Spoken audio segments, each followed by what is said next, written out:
Fellow Falcoholics, what is up? Welcome to the Falcoholic Lives playoff watch party, first ever. Unfortunately, the Falcons aren't involved. Not much we can do about that at this point, but we are going to be here to cheer on the intrepid Bears as they go to New Orleans to try to upset our hated rivals.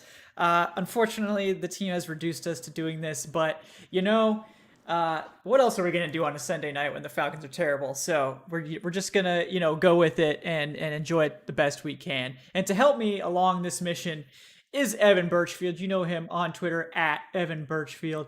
Evan, how are you doing this evening? I'm doing well. Ready to watch the Bears win and enjoy some playoff football. I think we've been blessed with a lot of good football games this weekend, including college football, I believe, on Monday.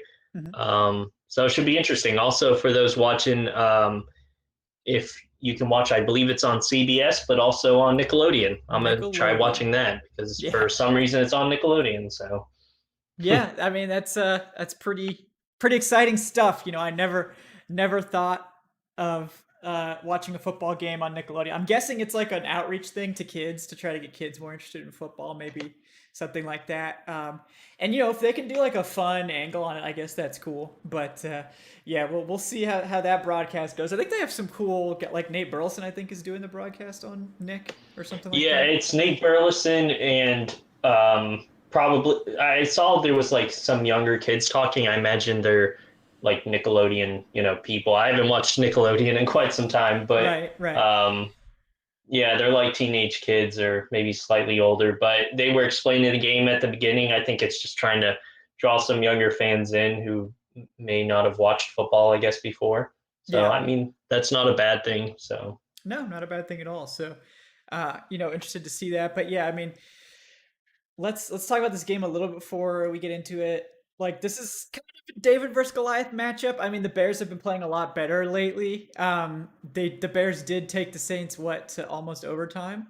When they did take them to overtime last time they played. So, I guess there's a chance for the Bears, particularly if Mitch Trubisky continues his like streak of actually playing well. But we'll see. I don't really have high expectations, but just hope the Saints lose somehow. So what's your thoughts on yeah, this matchup? I saw that the Bears and Saints in the playoffs. I mean, this doesn't really matter in this game, obviously, because it's different players. But the Bears are 2-0 all time against them in the playoffs. Yeah. Hopefully, this goes 3-0. But I think Right. the key is I haven't watched a whole lot of Bears, obviously, and I've seen the Saints twice, but just how dominant their defense is. If they're going to have to beat Breeze up. That's basically how this game will be won. If Breeze just comes out and makes great passes like he, did kind of on that first play, getting 5 yards, it's going to be hard for the Bears to win. But Yeah. also, we need to see what Trubisky can do. Since I mean, against us, he literally got benched for Foles, who came in and lit us up. So Right. Yeah. Do have to worry about that little detail. But yeah, we'll see. The game's underway now, so we'll see what the Saints can do. If you guys have Falcons questions, anything like that, feel free to throw those in the chat. Donations are up and running. I got a couple to read off already. So if you have something totally burning that you want to get in there, check that out. As always, you can check us out on Patreon. We're going to have some really cool patrons only stuff coming this month, starting with our patrons only Q&A session, which is going to be in the next couple weeks, and some other stuff. So check that out, guys. We really appreciate that support. So thank you guys so much. And like and subscribe, all that normal YouTube stuff as well. But yes, let me and tell us what you're eating and drinking also in the chat. Yeah. I mean, I'm boring, so I'm drinking water, but I know Kevin's got a concoction up over there. I do. I got to send a tweet, to promo the show. I got to take care of my show duties here, but I will get into that in just a moment. And I do see you guys, a couple people have donated, so I'll get to those in just a second. But all right, here we go.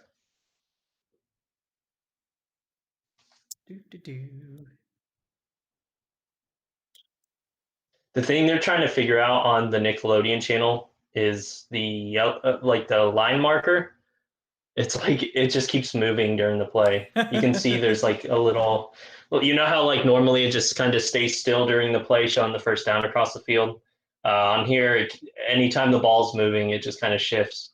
Yeah, that's obviously not ideal, but you'd think they'd have Yeah. some sort of veteran staff. But I mean, they're gonna work out the kinks. It's like their first ever time doing this. Oh, definitely. Yeah, I mean the font's fun. It's kind of like SpongeBob looking, Yeah, but that's hilarious.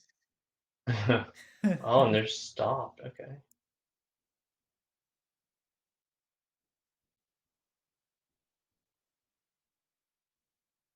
What did you think of that game earlier? That was a good game. I enjoyed it. I mean, obviously not the best showcase of Arthur Smith's talents. So I Mm-hmm. know a lot of people are freaking out, like, "Oh crap! Like, is he good now or not?" Like, don't ever like Oh base yeah. your opinions on coaches off of like the most recent game. Like, always throw out the worst game that they call and the best game. Like, Mm-hmm. this is not just for football. This is for anything. Like, throw out the outliers, focus on the body of work, and like his body of work in 2020 and also 2019 is just. I mean, it's crazy. It's very exceptional. So that's more what I'm interested in, not necessarily just the most recent game. But I mean, it wasn't a great game from him. But I mean, last year in the playoffs, they skunk. I mean, they dominated the Ravens on offense. Like so, I mean, it did two sides of the same coin there, really. Um, all right. It's true. Yeah, yeah, Kevin Wood in the chat. We did hear that was somebody was talking about that on Twitter that Dirk Cutter is planning to go back to Boise State, so that means he will not be the Falcons' offensive coordinator. So, uh, Oh, interesting. Adnan will be very upset. You know, I know he was hoping that they would name him head coach. So, Yeah. Funny thing, him and Taysom Hill are from the same.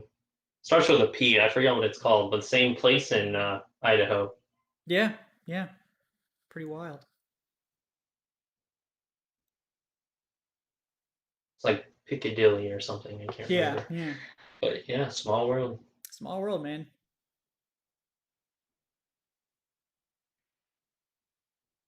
Yeah, it looked like the Saints got stopped on fourth down and went for it and got it. Yeah, I know. I think I'm like I a don't play know. I don't know how behind. far Yeah, back I everyone think I'm is. like a play behind on the stream. So, Oh, okay. yeah. So I won't give any spoilers.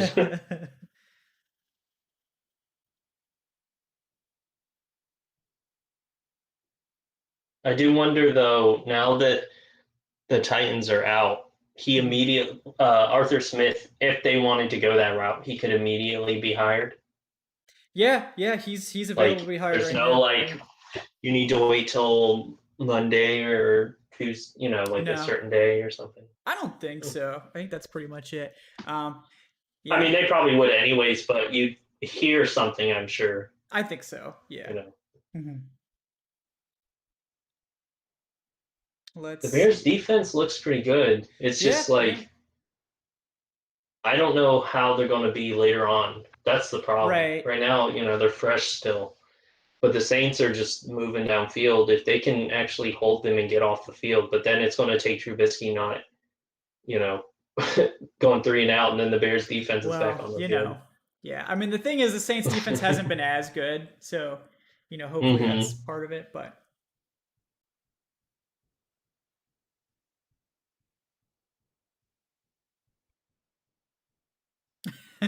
George Costanza, are we doing hashtag taints shots? I mean, I haven't officially put that up yet. I'd have to go get the liquor. I've made a cocktail, that's so yeah, let's that's wait pretty good. until. Yeah, I mean, you're welcome to. I'll like take drinks if you guys want to do taints drinks. I got like 3 shots worth in this cocktail, but that it's gonna take me a minute to finish it. There's just a lot of liquid in here, so I got to make it through like 4 hours of game. So we have to like calm down a little on the shots. Um, Right. if I have to do like a 1 hour show and it's like 6 shots in that 1 hour, I can like go pass out immediately after the show. But if it's like a 4 hour thing, we gotta be a little Mm-hmm. careful. Yeah, we don't want anybody dying here, especially me. So, um, During a Saints game, yeah, not definitely during the not the way to Saints game. go. Yeah, that's if the Saints lose, we can have that conversation. Uh, but yeah, I know we got 3 donuts. I'm just gonna wait till a commercial break, guys, and we'll read those off here. It should be coming like any second. Yeah, it looks like one's coming up. Yeah. All right, yeah, so that's the punt. I believe they're gonna go to commercial here. Yes, they are. Okay, so first off, we got Kevin Waldrop with the $3. Thank you so much, brother, for your support. He says my coaches list not gonna happen, but his favorite coach is Mike Shanahan. Obviously not coming out of retirement, but loves Mike Shanahan. Favorite realistic coach Eric Bieniemy, dark horse candidate Joe DeCamillis, or Bill Musgrave Lowell. Have fun making fun of this list. P.S. Kevin Dog on I don't Discord. think Oh, any what's up, list brother? is funny. No, it's not yet. What's up, dude? Yeah, I see you on Discord all the time. Thanks for helping make that community what it is, man. We appreciate everybody on the Discord as well. Yeah, I mean, honestly, Bieniemy totally up there in terms of candidacy. Obviously, there was like a lot of interesting competing stories about how well he interviewed, but I don't think there's any reason to think that Bieniemy is not one of the top contenders for this opening. We haven't heard any buzz about DeCamillis or Musgrave, but those are solid candidates. I don't think the Falcons are interested in either one of those guys personally. I think it's probably Arthur Smith, Eric Bieniemy, or maybe Joe Brady. It sounds like they're fairly serious about Joe Brady too, if you believe Joe Brady. But Mm-hmm. we'll see. But there's definitely, I think Bieniemy is totally realistic in terms of that. So we also got Kushida with the $5, brother. Thank you so much. We appreciate you. He says, "F the Saints and greetings from Germany." Always appreciate that. F the Saints, everybody, for sure. Oh, nice. Yeah. And then That's George pretty late over there. Yeah, it's staying up late to come hang out with us and watch the Saints hopefully lose. So we Very appreciate nice. that one. Yeah. Always room for Saints hate on the pod. So appreciate that one, guys. And then George Costanza with the $5. Show benefactor, George. Thank you again for your support. Says the Falcons were punished for piping in crowd noise, and now it's like the celebrity thing. Like everybody's doing it. They were just ahead of their times. Yes, they were really the pioneers, and unlike every good pioneer, they always get, persecuted for their ingenuity. But he says, Mitch, quote, "I was drafted above Watson and Mahomes. Trubisky is straight trash. He's a waste management container with limbs." New Orleans 38, Chicago 10. I mean, I don't think it's going to be that bad, but I think a lot of people trying to pick realistically are probably going to be picking the Saints because the Saints are the better overall team. But Chicago's hot right now, so And they did force a punt. They did. Yeah, they did just force a punt. So, I mean, the Saints are not a team that's really like the Saints of old where they can get in a hole and come back. They really struggle with that. We've seen, we saw that against Philadelphia. We saw that in a lot of the games that they lost. So if Chicago can get out to a lead, that's a big thing for them getting in control of this game because the Saints are not as dominant on defense as they have been in past years. All right, so we're back to the game. Again, thank you guys so much for your support and your donations. Really appreciate that, guys. I was going to show you guys the fruit of your donations here, by the way. New microphone for the show. It's really nice. So bought partially with your guys' donations. So again, thank you for your support. We're going to be working on getting everybody in the crew some new stuff, I hope, here soon.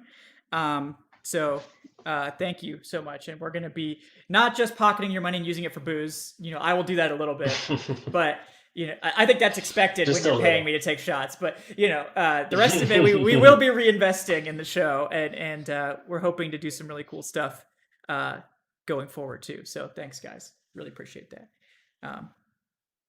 For those that are mic nerds, this is the HyperX Quadcast S, and I really recommend it. I think it sounds really good. Obviously, you guys let me know how good it sounds. I think my old one was pretty good, but I was looking for something a little more premium. And we're going to be getting one of those fancy, radio boom mic arm things that I can pull across too. So it's going to be, totally legit, talk show host look here pretty soon. All right. Yeah. The Bears go 3 and out. So obviously that's not great. Yeah. I mean, that was literally what I said I was afraid they would do. And of course they did it. I mean, that was not a great throw by Trubisky. The guy had to stop. Right. So is Nick Foles hurt, or did they just bench him? They benched him because he was terrible. Yeah, I mean, he was not playing well. I mean, he played well against the Falcons, and as usual, that buys you 3 games. Yeah. But yeah. I mean, they could be in a situation where they go back to him. I mean, because it was only 3 plays, but Evan's coming in hot. He's like, all right, bench him already. We have no tolerance. I just think against that kind of defense, you're going to need a pocket passer because you're not going to that mobility and stuff works against certain teams that Trubisky brings, but you need an actual passer. Yeah, you do. Because if not, they're just going to come up and play up front. But yeah, we'll see if he can make any plays with his legs. That's kind of been part of the reason he's been more successful these past couple of weeks. They've kind of let him do a little bit more of that stuff. I think that's kind of a better fit for his talents than just making him sit in the pocket. But Trubisky looks like a mouse. His eyes are tiny AF. Dirty birds. Yeah, I mean, I didn't know how to describe it, but that's a pretty good way to describe it, honestly. Uh, all right, Robert Kelly asks, have we heard any rumors about assistant GM of the Bills, Joe Schoen, as a GM candidate? I have heard his name thrown around as a GM for other teams. Not for the Falcons. I, like you, have seen buzz around him for maybe some other teams, but the Falcons, it seems like they've narrowed it down to 2 or 3 guys. I think they're looking at Rick Smith, former Texans GM. I think they're looking at Terry Fontenot of the Saints. I think he's a very serious candidate for them. And then Brad Holmes of the Rams. There's the Les Snead connection. Allegedly, they really like him too. So I think it's between those three, if I'm being totally honest with you. There could still be room for a dark horse, but I would expect the Falcons to maybe have second round GM interviews with their top 3 guys early this week, and then make a hire probably by the end of this week. That would be my guess. I don't know if you have any GM takes, Evan. You want to get out there? Not really. I mean, I put it on Twitter last week, like my top 5 for each spot, and it's the Smiths for me. I want Arthur Smith as head coach and Rick Smith as GM, but I'm fine with like pretty much anybody on that list. The thing I did tweet out this morning was about Fontenot is the NFL apparently, which I guess I forgot about, in November started a rule where basically the minority coaches or GMs, if they're on your staff, like a defensive coordinator gets hired as a head coach, or director of personnel gets hired as a GM somewhere else, the team that they're leaving, so in this situation, the Saints, would get a 3rd-round pick in each of the next 2 seasons. So if the Falcons hired him, I believe 2021 or this upcoming draft, Mm-hmm. and then 2022 they would get a compensatory 3rd-round pick. Mm-hmm. So that does kind of, like, I mean, it's going to happen regardless wherever he goes, assuming he does go somewhere, which he probably will.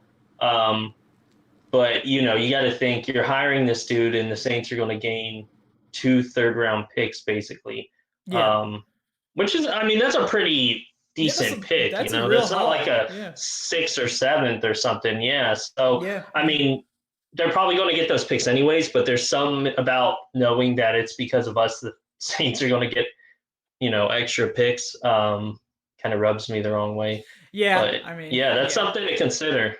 Yeah, it's definitely something to consider. Yeah, I mean, I don't think you make your decision really considering that, but Oh, it is definitely not. definitely. Yeah. I mean, it would suck to give the Saints those picks, but if you genuinely think he's the best option for GM, I mean, Hmm. and if you think he's that good and made that much of a difference for the Saints that you're going to hire him away, you're probably like taking something pretty significant away from the Saints by hiring him off their staff. I mean, he's been their director of pro personnel and their head pro scout for a long time. So, you're not just giving them picks. You're taking away a key part of the organization. So it's a little give and take there. A little give and take. All right, Saints got a first down here, so they're still on offense. The Bears, haven't been awful on defense, so that's nice. But we will see how this goes here. Oh man, Kindle Vildor on Michael Thomas. That seems like a good matchup. I don't know. I'm not an Yeah. expert on the Bears, but I need to go back. The red zone or the Nickelodeon one's just kind of buggy. yeah, it's unfortunate. I mean, it's a cool idea, but Yeah, I think I have the Prime one they had here. like Yeah, they had a red zone graphic up just now, and it was like just constantly flashing and stuff. Weird. yeah.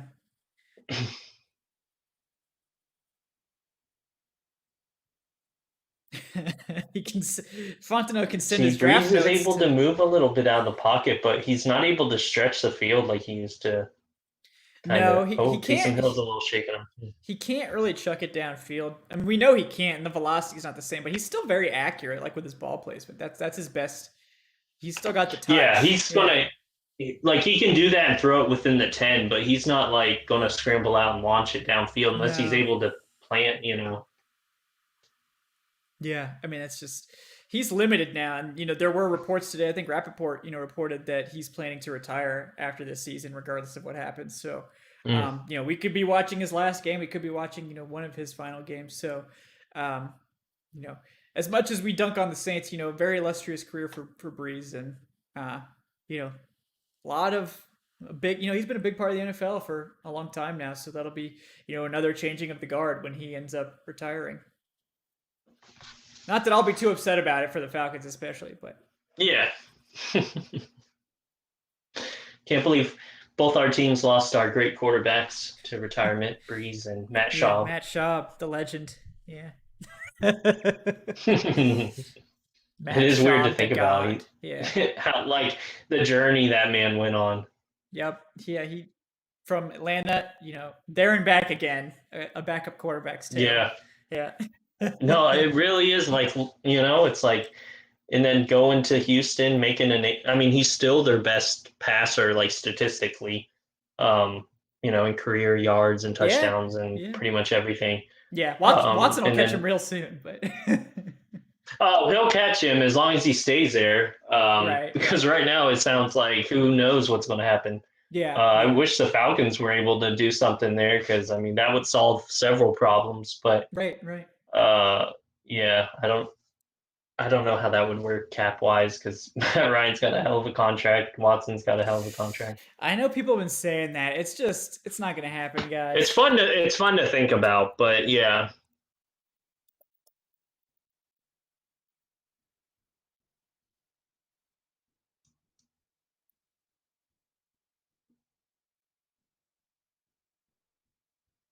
'Oh, we nobody even did in the chat. Throw your predictions, like score wise. Yeah, I think George, put out his I mean, it's that he early knows is enough. going to Me and bomb, Kevin will. but Oh, okay. Me and you will yeah. overlook it, but you still got time to throw some numbers in there. Yeah, yeah. There hasn't been a score yet, so this is your time to get your projections in.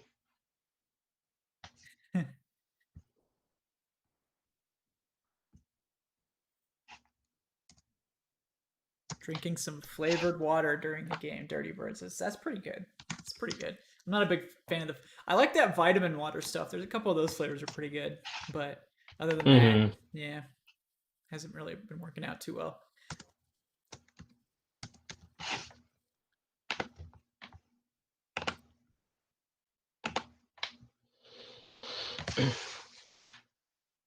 Thirty-one 14 Saints. Okay, Sam, I mean, that's pretty reasonable. Yeah, yeah, that's reasonable. 28-10. Yeah, everybody's kind of got the same idea. That's pretty much where I'm at, I would Yeah. say. I mean,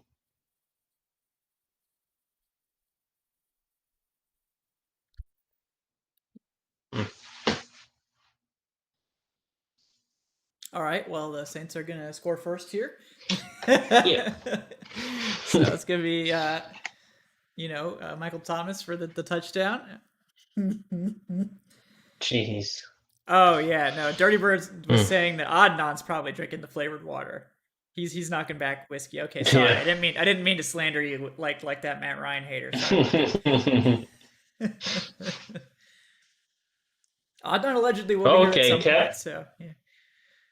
Kevin Dog said 23-19, so he thinks it's going to be a little closer. Yeah. I think it probably will be somewhat close. I don't know how close. Like I think maybe one score when it's all said and done, but is Mm. it like 8 points one score or like 3 points one score? I don't know. So we will see. Um, Seems like one of those games where the Saints are up, Bears get back close enough to yeah, win, and then just do something to negate the probably, whole thing. probably. Yeah, that sounds about right.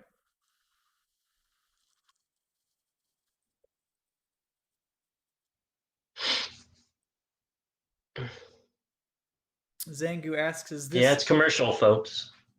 Is this cup from the Ben Stadium?" Okay, it is. It is plastic, so I can wash it in the washing machine. This is actually not. I think my mom got these cups at like Winn Dixie in Florida. I do have several There cups you go. from the Ben Stadium. I have the big ones from the final Georgia Dome year. So I have several of those. But yeah, most of mine are just random Falcons related cups that I picked up over the years. So not too picky about Falcons cups. If they're washable, they'll probably stick around in my house. So just can't bring myself to throw away any Falcons cups. Oh yeah. They'll Can all get always use get more used. Falcons Yeah, cups. they'll all get used from something. Yeah, the Cubs are from Florida. I mean, it's like Northwest Florida, like Central Time Florida, uh, like That's closer. the Yeah, weird like thing. yeah, There's randomly like I went into an academy sports months ago, and I'm in Florida, and they had like a bunch of Falcons stuff, and I was like it was like kind of like some sort of games or something like board games or whatever. But I got one of them, and then I went into a Target randomly last week, and they had a Falcons polo shirt for like six yeah, yeah. bucks. You So I mentioned bought it. that. Hmm. Just like weird. I don't know. I guess there's more of a Falcons fan base down here than I thought. I don't know. Yeah, I mean, there certainly are Falcons fans everywhere. Like I've run into like a couple of guys at the Moe's. Like it seems like there's like three Falcons fans that go to this Moe's on Mo Monday, like every time, the same time I go, and we just always say hi to each other. And that's this like in Syracuse, just so totally random. But Hmm. there's like random Falcons fans everywhere. But like Florida is pretty close to Atlanta, so there's probably a lot of transplants. That's So fair. that doesn't surprise me. And like where I grew up in Florida, in Destin area, Niceville area, like I mean that's the closest NFL team is Atlanta technically. I think New Orleans is like slightly further, but mostly it was Saints fans there still, which was unfortunate. But um, Mm. yeah, we got George Costanza with another $5, brother. Again, thank you so much for your support. So he says, "Can you believe Alex Smith beat out Alex Smith and Alex Smith to win Comeback Player of the Year? Rigged election. The secret ballots came in at 4 a.m. No, seriously, all props to Alex. He's a very bright spot on a dark season. Your thoughts on Alex Smith? I mean, tremendous story, right? I mean, he was like when he was playing in Washington, that team was like legitimately good. Like they were that defense has been good always, but like with him at the helm, they were actually a quality offense. So it was really good to see him back on the field. And I mean, I don't think his career is over, which I don't think you could say that at the same time last year with any sort of certainty. Um, he's not like a high end starter, but in terms of like a guy that can get you some wins and be a high end backup and maybe even a stopgap sort of guy, I think yeah, he can still do that for sure. So interested to see if he can get it back on track. I mean, he's got a few good years left in him, I think. So There was ESPN E60, I guess it was, did like a documentary on him. I think it was called Project 11. It was months ago, just about his recovery and stuff. Um, it's actually insane. Like you should watch it if you're not squeamish. The stuff this guy went through, the surgeries and stuff. It really shows you how much, obviously his way of life was involved, but he's an older quarterback. I'm sure money isn't mm, an issue, but like how much he did to just get back on the field, it's pretty remarkable. And it's hard not to root for somebody like that because like he didn't know if he was losing his leg, he didn't know if he right. was going to be able to walk again. Because there's been players, speaking of the Bears, there was a guy, Zach Miller, who played tight end. I remember he was actually pretty good, and he did some like in game to his leg during a touchdown catch, and he never Mm, played again. Like he yeah, yeah, couldn't. It's scary, but he made it back on the. Alex Smith made it back on the field, and I think a good destination for him would be like if New England, goes for like a younger quarterback, but they're able to get like Alex Smith. I think he would fit in nicely there yeah, as yeah. like an actual passer for Belichick. Mm-hmm. But yeah, no, I'm always going to root for guys like that who come back like that. Yeah, me too. Absolutely. I just watched that catch by Mims down the sideline. That was nice. Kind of a duck Hmm. from Trubisky, but it got to the right place. So, I mean, Yeah, who cares, really? it did. It wasn't very pretty, but yeah, it's definitely a catch. He didn't drop it until he was like 3 yards out of bounds. Yeah, and the feet were in. Yeah, they just called it incomplete. Yeah, So don't they hopefully challenge that because the only reason he was already down and then it looks like they're challenging. Okay. yeah, pretty sure. I mean, I didn't see the feet specifically. Okay, here Oh, we I go. watched the feet. The Oh feet yeah, are yeah. His fine. feet his feet were definitely in. Yeah, that should be a catch for sure. This is a good challenge. Um, yeah. All right, let's see. Yeah, Justin asked where in Florida I was. Yeah, like Niceville, Destin area, so like Central Time. And yeah, the Falcons are the closest team there. In case I forgot to answer that. Yeah, they're challenging. Don Emery, what are the chances of Keanu Neal being re-signed? I think pretty high because I think it would be pretty dicey to try to replace both your safeties in one offseason because you can't necessarily depend on Demonte KZ. So I mean you would have first of all you have to re-sign him, but coming off that sort of injury, like you can't really depend on him being a starter for you at any point next year. I mean, maybe he could be somebody that you could trust to play reserve snaps and maybe start, but you don't want to go into the offseason with him as your starter coming off a major injury like that. Um, so yeah, I do think Neal's going to be back. Hopefully, it'll be on a deal that works for both teams. Like, I don't think his price is going to be extravagant because of his injury history, but I mean, it just depends on what he's willing to take. I think 6 to 8 million a year would be fair, but if he wants more than that, it's probably not going to work just because the team doesn't have that much money. So we'll see. We'll see. Um, He definitely earned it this yeah, year. yeah, he played very well down the stretch and was able to stay healthy too. So that's both the things they wanted to see if they were wanting to re-sign him. Though. So In super limited action, though, I did like what I saw from Jalen Hawkins. I just don't think the team should be confident enough to just completely move on from no, what no, Neil brings to the table. yeah, So maybe if it was like a shortened deal, like 1 or 2 years, and then they're, but maybe he'll get more. Jalen Hawkins, I'm talking about, would get more playing time to kind of see like, is he going to be that guy long term? Because he did look good, and then he got a concussion. I think it was against the Green Bay Packers. yeah, And then yeah. his season just kind of ended. But Yeah, no, I mean, I thought he was fine. I don't think he was like good enough that you would be like, we're gonna make him our starter next year. But um, definitely, definitely, like as your top backup, I think that's fine, certainly. So like, I don't think they have to draft a bunch of safe. Like if they keep Neal, I think they need to get a free safety starter. But like this is a really good class if you need a safety starter because there's a bunch of guys on day two that are gonna be there, and I think you can get one of those guys with your second or third round pick and you can have a starter at free safety or strong safety, but I think I like the free safety guys a little bit better. Paris Ford, Andre Cisco, Trevon Morig. There's a lot of guys, like 5 or 6 guys there that I would love to have at free safety. So I think that's where they're going to be looking. They're going to move on from Allen because they need that money, and his play dropped off a lot this year, and I think they're going to go after one of those day two safeties. Um, it is rule to catch, so that's great. Um, Zangu asks, "How did we like the new uniforms?" I thought the new uniforms were great. I liked it. I thought they looked really good on the field. I thought even the gradients. I thought the gradients looked a lot better on the field than I thought they were going to look based on just pictures. I think they actually look pretty clean. So, did he drop it?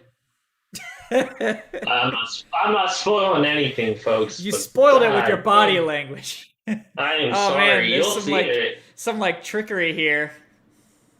Oh, he was open and he just straight dropped it. Yeah, that Javon Wims dude. just straight drops it. That was a great throw. That was right on target too. It literally went through his arms. Mm-hmm. My goodness, Bruh. that was a good play call. Yeah, that was great. That The was throw actually was a good good throw. too. Oh my Yeah, that was a great throw. Like it was right on target. So can't blame Trubisky for that one. That's former dog Javon Wims though at the drop there, right? So I think he's from Georgia. But this is basically the stuff that helps the Saints. For some reason, this kind of stuff only like against the Falcons that was a catch, Yeah, but and then against we the get Saints they'll drop yeah, that. and then we get the 2nd and 10 run, the Dirk Cutter special. Yeah. Yeah, the second Oh, and 10 run. goodness. It's not just Dirk Cutter that does that, folks. Even hashtag woke offensive coordinators like Matt Nagy run on 2nd and 10. Just kidding. Nagy's not that great. So now they're facing a 3rd and 10 after predictably the 2nd and 10 run doesn't do anything. So you just wasted your time. I guess maybe they were thinking, well, we're gonna throw it on 3rd down anyway. We just are hoping we can get like 5 yards out of this and be in field goal range. So I don't know, but Dirk to Boise, there you go. Yeah. Ugh. But yeah, those jerseys, I liked them better than what we've been wearing. I've said it before. I'm more of like a traditionalist, I guess. Like I kind of like what the Bears have and what the Saints have. Like I like that style of uniform. Um, so like I think the Falcons would have looked, if they kind of went back to what they used to wear in like the 70s and 80s and stuff. I'd prefer that with like a little modern twist. I love what the Bills did, how they had like the goofiest looking uniforms. I believe it was the early 2000s where it was like they had like different color blues and stuff. And then what they have now is like what they used to wear a long time ago, but kind of more modernized. Hmm. But I don't hate them. The only thing is, I don't understand how the red pants will be used because of Yeah, I believe they have a black stripe on the yeah, red and pants, nothing else does. and Yeah, none of the jerseys have a black stripe. So you'll literally have a red stripe into a black stripe, and I yeah. don't know if they thought That was a that weird through. decision. So, Yeah, yeah. So yeah. like, I mean, I think they probably need like if you wear the red pants with the black jersey, I think it could maybe work Hmm. that way. Maybe that's what they were thinking. Or if you give the red pants a white stripe and you wear them with white jerseys, it could work like that. But otherwise, it doesn't really match up with anything. So it's just weird. Um, I would have liked gray.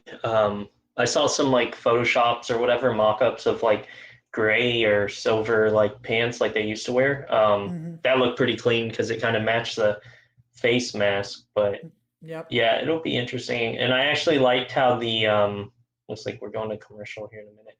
Yeah, looks Um, like Mitch how the Trubisky ran out of bounds before the first down marker on fourth down. So. yeah um the that everybody was harsh on the red to black jerseys. I think they're called the rise up jerseys or whatever. Yeah. I thought they looked pretty good on the field. I didn't hate Yeah, them yeah. as much as I thought I would. No, they um actually the gradient but was very it like with the black pants. It has to be with the black pants, obviously, but yeah. like I think it worked. Like it wasn't this egregious weird color scheme like we saw with the Jaguars, with those gradient helmets or anything like that. Hmm. So I think with the black, I think that worked really well. So I was into that. Yeah, and it's only usually probably once a year anyway, so it's just kind of like a fun little thing. Yeah, um yeah, So I didn't hate them completely. I think my favorite style is the black jersey with the white pants and the all whites. Like I thought that yeah, was like the perfect combinations. yeah. I think The all yeah. black is cool, but I don't know. I What do like you the all think? black a lot. I mean, I thought the all white was really clean. I like that a lot. I mean, I think honestly all the combinations are good. I just yeah, like the red pants just feel kind of out of place. Like they just don't really work. Um, so I just yeah, I mean, I think any combination of the white and blacks mixed together is pretty good too. Um, I'm happy with those. Like I thought the white with the black pants looked good. Um, I think black with the white pants can look good too. So I think it all works pretty well, except for the red pants. They just don't seem to fit really with anything. So just a little weird, random color. Yeah, I do remember. I think it was Brett Jukes who is a high-ranking person on the team mentioned the red helmets if the rule gets passed, which it sounds like it's getting closer by the year. Um, they want to bring back red helmets for probably throwback games or whatever. So that would Mhm. be pretty cool. I don't know if that's why they thought the pants might play into it, but Right, right. Yeah, I mean, maybe because like they're gonna keep iterating on these. Like this was just the first year. Like they're probably gonna throw some new stuff in there, and they might adjust some things as well um, as mhm. it goes on. So we'll see. Um, My yeah. favorite thing is the. Oh, sorry, I didn't mean to No, cut no, you go off. go ahead. Yeah, go ahead. I just wanted to say the what they used to do a long time ago, like I believe the Bartkowski days and stuff. Um, they did the black on the white jerseys, the black numbers, because the Falcons recently have used red, but now they went back to the black, and I think that looks super clean.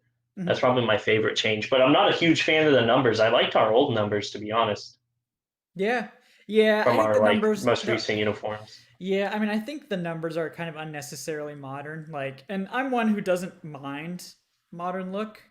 I think you mind it more than I do, but um, yeah, I don't think it was necessary. I think the numbers are a little hard to read, so I think I would be happy with them just going back to more traditional numbers. Oh, look, Taysom Hill's already in at quarterback. All right. Getting desperate. Yep, pulling out all the stops. I mean, honestly, the Bears should be tied. Like, I kind of can't believe they Javon Williams just straight dropped that touchdown. But you know, the Saints are a team of destiny, and by destiny I mean like the NFL just wants them to win so badly. Like you can tell they're like desperate to get Breeze another Super Bowl. Like they are so hard up for that. So, we'll see. We'll see if they help make it happen.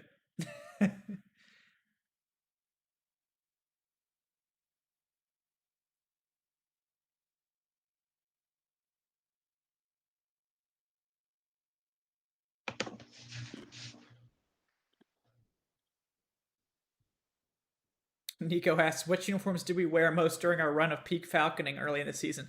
The All Blacks. They wore the All Blacks like 3 weeks in a row, and they got like stomped every single Yeah. time. So, I'm not putting that on the All Black jerseys. I think that was, Dan Quinn. So I blame it on Dan Quinn. The jerseys are innocent. The jerseys are innocent. What a rough year to debut new jerseys too. Right? It's just awful. Like probably the worst year. You get rid of your head coach, general manager. Obviously, you can't foresee everything, but no fans in the stands. And then the season's awful. Like Yeah. finishing 4-12. Right. Yeah. I mean, I still bought my Grady Jarrett jersey because I knew Grady Jarrett would never let me down. So, um, yeah. Unfortunately, the protective magics of the jersey seemed to wear off before the final game. So, but I got 16 games or 15 games of protecting Grady Jarrett out of it. So that's pretty good. That's worth $100, I think. So. I mean, he did make the Pro Bowl. That's about as did. good as you could ask. Yep. Yeah, you're gonna put Justin Tucker in there. Younghoe Koo would never miss that 50+ yard field goal in a clutch moment, unless it was gonna give the Falcons a top 5 draft pick. So Younghoe Koo is the true GOAT. So I don't even want to hear it. My kicker could never.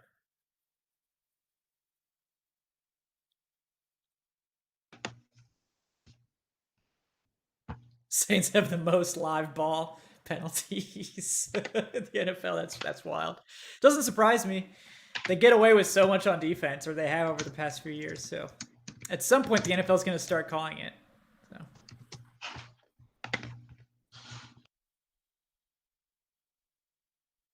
And the Bears just don't cover Deontay Harris on third down. He's just wide ass open. So cool. Eddie Jackson, just yeah, he got dusted. I don't know why they're playing Eddie Jackson in man coverage. He's their free safety, but I don't know. Maybe play like a slot corner. I don't know. I mean, are they down slot corners? I don't know. Yeah, I have no idea. I have no idea either. The next game's going to be fun. I really was hoping the Browns would, just because, I mean, in this kind of situation, I'm always going for like the underdog. But I believe I saw Stefanski, their head coach, isn't going to coach because he had COVID or whatever. Right. It just kind of sucks to see a game, be like the Browns already feel like they're playing from behind because of it. But yeah, I like to see them do well. Yeah. I mean, they've been in the dumps for so long. I mean, I think they deserve a nice playoff run at some point. But they are just this cursed franchise, man. No other way to explain it. They just keep getting crapped on. The luck is not with them. We can definitely relate. Maybe not to the same scale, but right. Yeah. I mean, I think we definitely haven't had it quite as bad as them. But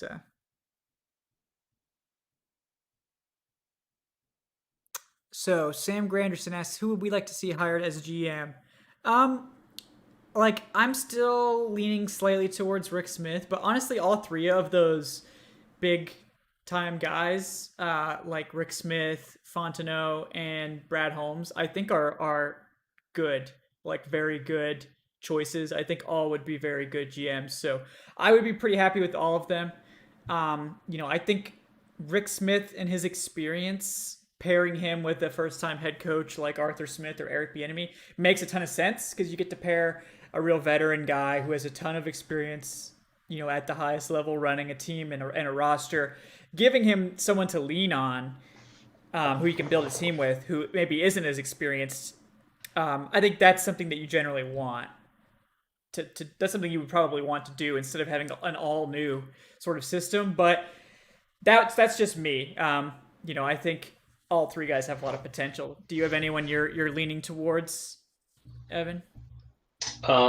Rick Smith is my favorite. I think he would just be the more stable, like what you're probably going to get with him sort of pick.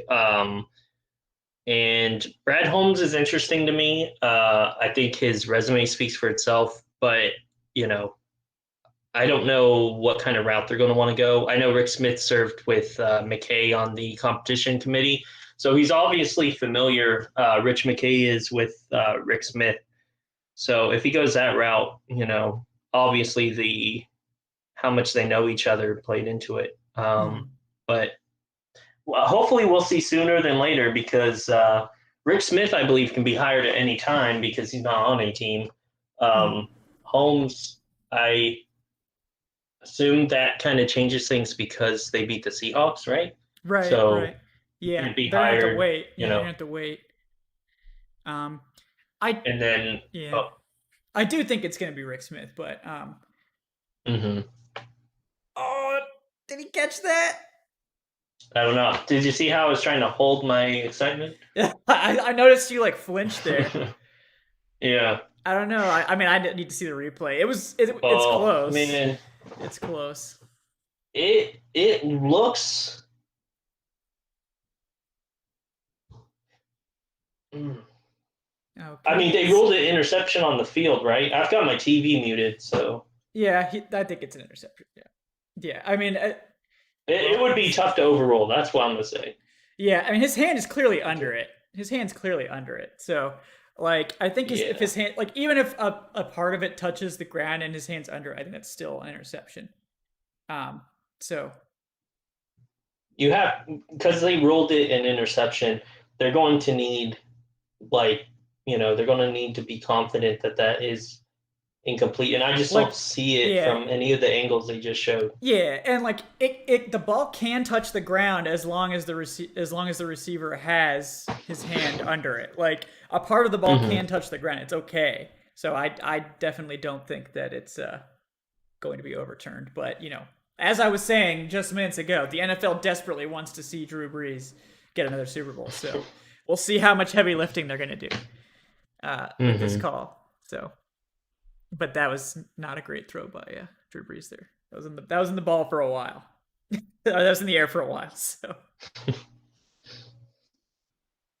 yeah, no, I mean Rich McKay isn't going anywhere. Rich McKay is going to be the team president, but like everyone's making a big deal out of Rich McKay on the team, and I think it needs to be clarified that like Rich McKay does not sit in on meetings. Like he does not go to draft meetings or free agency meetings or anything. He just asks for like kind of like regular reports from people. Like he's not the guy like he's really not taking much of a hands-on approach to this. So like don't worry too much about Rich McKay is what I'm saying. Like I don't think people are really that afraid of his involvement because he doesn't really do it. Like I think it's overblown basically. So don't worry too much about Rich McKay. He's the business president, not someone that's going to be getting involved in the day to day of football ops. Like ultimately, I think he's the main go between like the owner and the GM, but that's just because I think Arthur Blank felt like maybe he was getting a little too hands on and wanted to kind of take a step back, which I think was a fair assessment on his part and probably a smart one. But I don't think he did it to give McKay more power. I think he did it because he felt like he was getting a little too close to it. So, um, you know, that's all there is to that. I don't think any serious GM is going to be that threatened by Rich McKay. Like, if they wanted Rich McKay to have more control, they would have just made him the GM. Like, I mean, they would have just made him the GM and been done with it. But like Shad Khan is doing. He's basically like, I'm the GM, but you can come here and like pretend to be the GM. So like I'm gonna have full roster control, but you should still come here and be my GM, to be the fall guy for when things don't go right because I don't know anything about football. So, you know. All right. Dirty Birds. Blank needs to be banned from the sideline during. Yes, at least in important games. Like if we're tanking, tell Blank to go down there every time. But like, yeah, if that's an important game, Blank needs to wait until the game is over. He can be in the elevator. He can be like behind the scenes. But like, it's the second he steps on that sideline, everything goes to shit. Like I don't know how to explain it, but it seems to happen every time.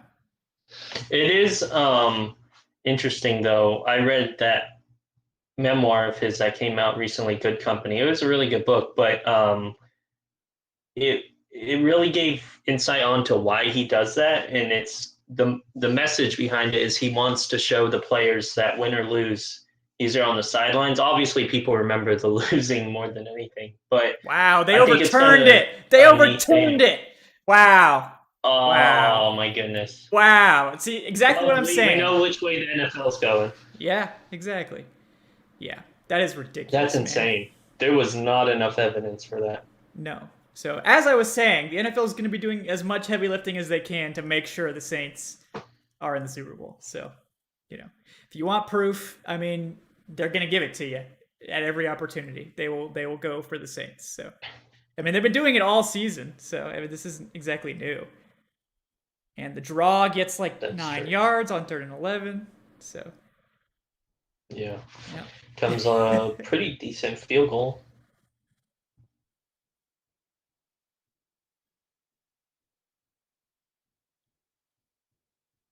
50-yarder in his season long is a 53. Interesting. Young Wei Koo could never. I don't want to give it away, but Young Wei Koo would never. never. That's Who what was happens. it that got all pro ahead of him? Jason Saunders or whatever? Yeah, I mean, Or is it Sanders? yeah, Sanders had like, yeah, Sanders like got it, and like that makes sense. Like I think Sanders had a great year. I don't think he had a better year than Koo, but like, No. um, Justin Tucker did not have a good season. This was not even in his like top 10 seasons. So, yeah, That's crazy. yeah, karma's a bitch, Saints. So I mean, See, Chicago gets the ball like advantage. Chicago gets the ball like I think actually further with better yardage from this than they would have gotten from the interception. So, Yeah. I mean, yeah. So, hey, the football gods know what you're trying to do, NFL, and they are not pleased. They are not pleased with your inaccuracies. And speaking of inaccuracy, Mitchell Trubisky in that ball. Yeah. See, this is where the Saints are giving them opportunities to do something, and they're just not. I've seen this way too many times. I mean, at the end of the day, I think the important thing to know is that the Bears aren't good. So, yeah, they might be trying. At the end of the day, that's kind of where we are. Is that the Bears aren't good, so very difficult for them to beat teams that probably are good. It's pretty shocking that they managed to make the playoffs. It's because the NFC was bad this year, man. It was not great. Yeah. There's another 2nd and 10 run. Matt Nagy coming for Dirk Cutter's throne as the 2nd and 10 run king. Oof, man, you can't make decisions like that if you want to beat the Saints. I'm telling you. George Costanza coming in hot. Here's the important question: does pineapple go on pizza? I don't put pineapple on pizza, but not in my house. not in my house. Not in my house. But I will never criticize anybody for what they put on pizza. Right. I think mean, pizza is one of those fun things. That's that's on you guys what you put on your pizza. Just don't make me eat it.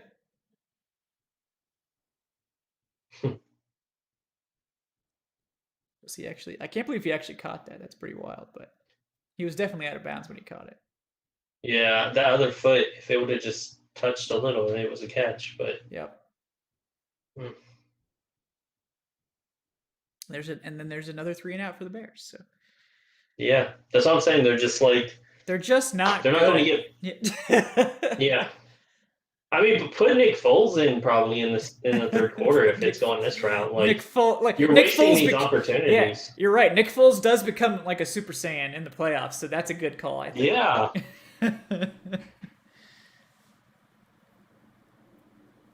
I haven't seen anything from Trubisky that makes me think, okay, he could probably win this.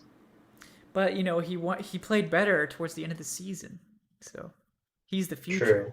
Yeah, because we all know when Guess teams so. what teams do in the final few games before the end of the season definitely is a harbinger of future years, always. Mhm. So, and by that I mean absolutely not. Don't believe that at all. So,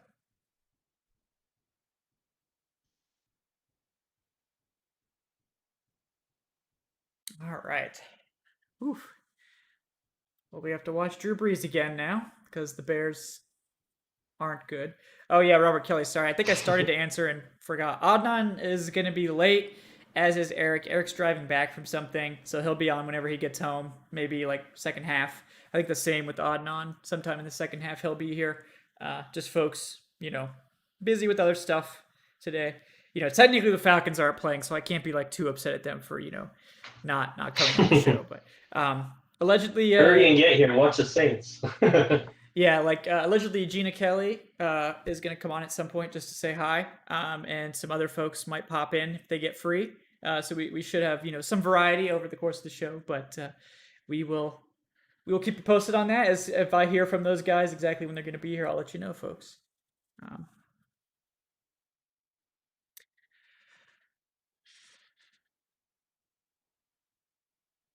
Man, that camera that camera guy, they were like showing the camera as he just runs I off the know. That's what field. I was like. He was like, "Oh I wait, was I should like, get out of here." who the hell's This man holding is this on the camera? They're ready field. to Yeah, play.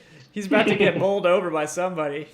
So I mean, it was pretty neat, but yeah, he was like, "We I'm got to kind get of worried for your health here. this action shot." Yeah, we got Kevin Waldrop with the $1. Yes, pineapples go on my pizza. Okay, brother. You know what? Hey, All right. everyone's like, if you want to make your own personal pizza, I don't care what you put on it. Just don't make me eat it. Like if you're ordering a Yeah. pizza for like a group of people, you should make it like not a controversial pizza. Like it should be like pepperoni and cheese and like, you Right. could probably do like Sausage. all If you right, want to get crazy. like all time favorite. Like you could do like bacon. Like I don't think anybody dislikes bacon on pizza. So like you could probably do bacon, but like probably limit the veggies to like the usual suspects. Probably limit the fruit, limit the wild stuff. Unless you clear it with your party beforehand. Like if you clear it and say like, "Hey, you guys all like jalapenos on your pizza." Yes, okay, cool. Put jalapenos on it. That's fine. But like if you got one guy that doesn't like jalapenos and you put jalapenos on there, you just screwed that guy. So be courteous to your fellow party members is what I'm saying. Don't be controversial Right. with your large pizza. Like if you want But your also, own if we're pizza, out yeah, go ahead. and you get pineapple or whatever you want to get on it, I'm not going to make fun of you. Yeah, yeah, I mean, there's some cool stuff out there. You can put on anything. yeah. I mean, like anonymous, stop talking about pizza. It's making me hungry. I know. Hey, that's what happens when Taysom Hill. They put Hmm. Taysom Hill in to throw, and oh, dude, I know. big man pick. That is the largest man I've ever seen with an That interception. was a great throw, though. Oh yeah, he's the Perfect future. pass. Yeah.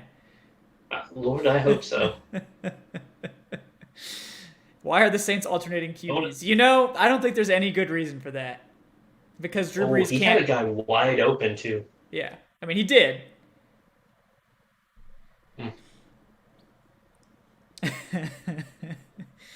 Yeah, Jonathan Wiggins, Kevin with the hood group pizza ordering etiquette with the good group. Yeah, yeah. I mean, yeah, man. I mean, look, I try to like be accommodating to the people. If I know I got like 8 guys, or whoever, like you gotta like support the group because unless you're just trying to get more pizza for yourself, which is pretty rude, I think.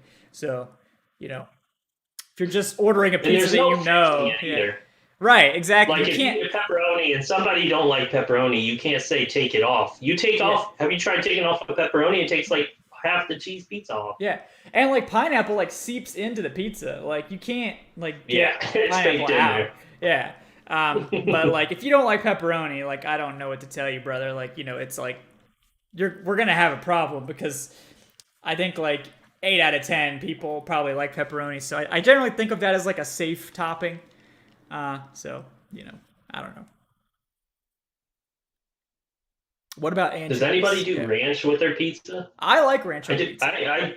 Okay, because I did. Well, I dip mine in mainly the crust, but I always like to have a side of ranch if I can. Yeah, I mean yeah, I especially like I really like buffalo chicken pizza, and yeah, the ranch on that is really good, obviously with the buffalo sauce. Um,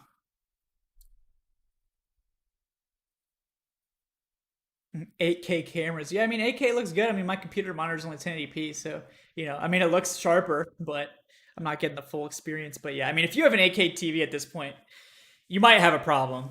Um, you may have a problem with tech, uh, because there's not going to be any 8K content for like at least 2 to 3 years, I would say.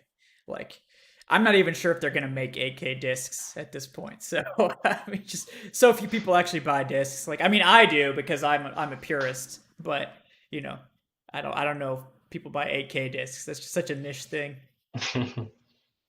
Oh man, Cole Kmet, wasn't he their second rounder?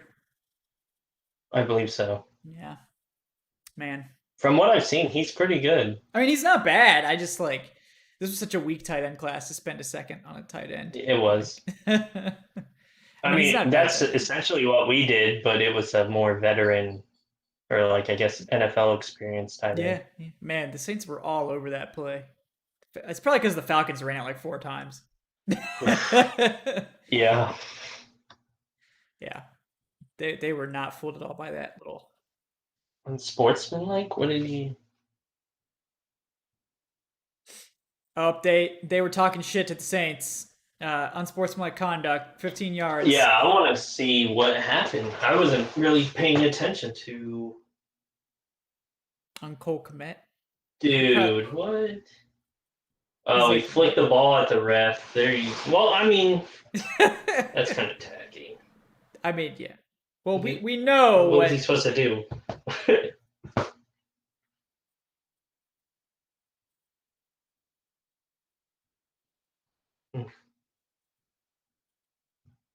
Yeah, I mean that's extremely tacky. Yeah, like, that's extremely weak. I mean, he didn't like throw it. The ref wasn't even looking. That's his own fault. Right. Like he didn't. I Uh, mean, he just tossed it up in the air. I think he thought the ref was like right there, which he was. So, I mean, yeah, that wasn't egregious, certainly. So that's a super weak flag. But we already know. So that's what I'm saying. They're back to wasting. Now they're going to settle for three, hopefully. go for it, you cowards. Yeah, Man, I can't believe that the Titans punted at like the Baltimore like 40. That's just wild to I me. know. Like I cannot believe that. It was like a 4th and 2. Like I guarantee Mike Vrabel made that call because Arthur Smith generally goes for it on 4th down. So it's just man, I can't believe that one. But Henry just had a bad game overall, though. Kudos to the Ravens he did. I defense. mean, well, yeah. I mean, they saw what beat them last year and they corrected it. So I mean, they definitely came with a better game plan. Um, let's see. Anonymous 2.1 HDMI, not even consistent either. TV industry making bank off people's stimulus. Yeah, I mean they definitely made bank off my stimulus, that's for sure. Uh, but yeah, I think I got lucky because the LG, I bought last year's LG C9, and that one actually has HDMI 2.1 that works. But I think the newer version of the TV like doesn't, which is bizarre to me. But I guess I just got lucky with getting last year's model. So it's weird how a standard like that is so difficult to make consistent when it's supposed to be a standard. So, weird. Yeah, Turner Kirby flag on the play. Opponent too far in Saints territory. 15-yard penalty. Bears do get a field goal here, so that's nice, I guess. That Dirk Cutter red zone efficiency right there on display. Except I don't really blame them for that one. That was the ref assist there to keep this from being a tie game. But they also have no one to blame but themselves for that dropped touchdown by Javon Williams. God. That was an easy touchdown. They should have had that one. And he just had a good catch earlier on the drive. It was the same guy. Yeah, that's right. Oof. Speaking of, they're playing Papa John's commercials. Friends don't let friends order Papa John's, okay? You have so many better choices. So many better choices.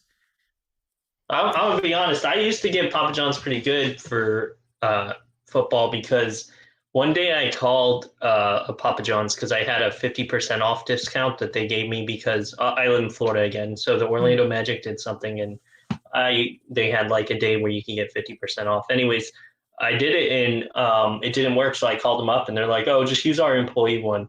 So for like 2 years, I was able to get 50% off anytime I wanted. I just typed in the code online. Maybe it's worth it. And then one day it just did it. Yeah, one day it just didn't work, and I haven't had Papa John's since. Yeah. I just think it's pretty mediocre pizza. I mean, it's not that bad, but let's see. Hungry Howie's was my fave in Florida. I forget if they have that in Orlando area, but they had Hungry Howie's up in Northwest Florida. It's all about the crust. You can get like crazy stuff on the crust, like they do like a Cajun seasoning you can put on the crust, and you can get it like butter glazed and Cajun seasoned, and that just So the actual pizza is like decent, but the crust is just like amazing. So that helps there. I guess the new Domino's. Have you all had Blaze Pizza? They actually just opened that in Syracuse. Yeah. So they opened one here, but I haven't been yet. Yeah, I haven't had it, but I mean, it looks like a cool place. But they have gluten-free pizza too, because my wife's gluten-free, so she's been thinking about that. So yeah, we should try it. It looks pretty solid. I mean, it looks like a nice place. Yeah, I heard. I think LeBron James is invested in it or something. Someone said. Mm-hmm. So I mean, it's got to be elsewhere in this country. I just wondered if anybody's had it. It looks pretty good. Yeah. I mean, the place definitely looks nice, and LeBron James is associated with greatness, so therefore it probably is great pizza, right? So, I mean, I would hope he wouldn't invest unless it was decent. So, Anonymous says he used to live in Florida, and they actually did the same special for him with Papa John's at one point. So that's funny. I don't think they really care. They're just like, hey, here you go. Yeah.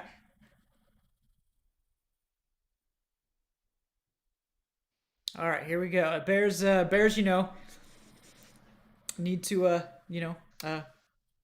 do better. Need the Bears pick it up here. Advice. Pick it up here, Bears, please. Try a little bit, maybe. Yeah, try a little bit harder. That's all I'm asking. I forgot Jimmy Graham back in the Dome. That's right. Revenge game. Mm-hmm. Although I didn't even notice he was out there. Has he even been playing? I think they just basically relegated him to nothingness. Yeah, he's just sitting on the sideline with no helmet. So. Yeah, pretty much. Mm-hmm.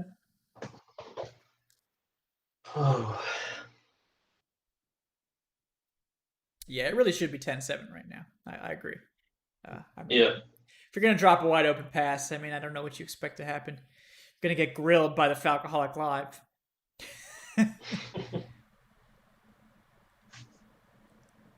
Overall, not a great game, though. No, been pretty boring so far. Dexter Vlash, Rams looked scary yesterday. Yeah, I mean they did. That defense is legit. I can see why the Rams DC Staley is getting hype because that was a great gameplay. I mean they shut down the Seahawks, so they're not an easy out, certainly.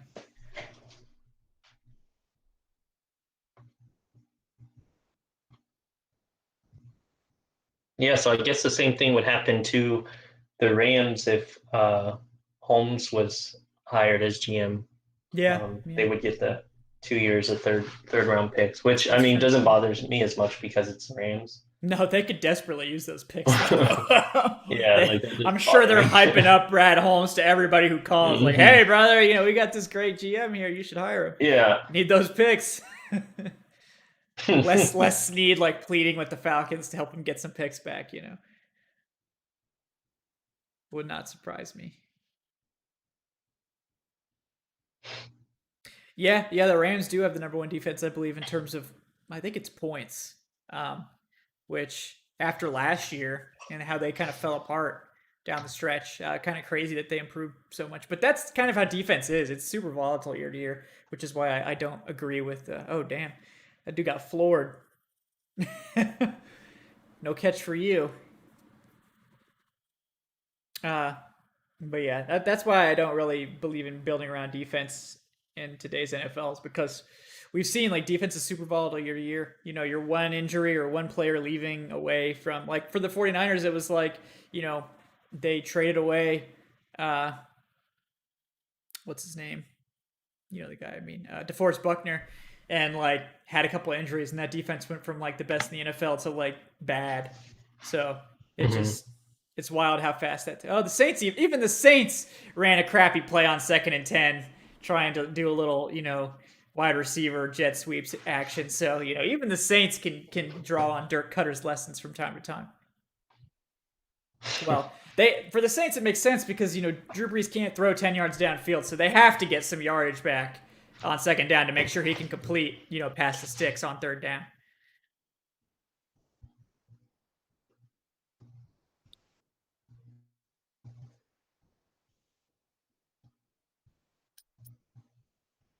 Speaking of, Drew Brees can't get the ball even to the line of scrimmage on that play.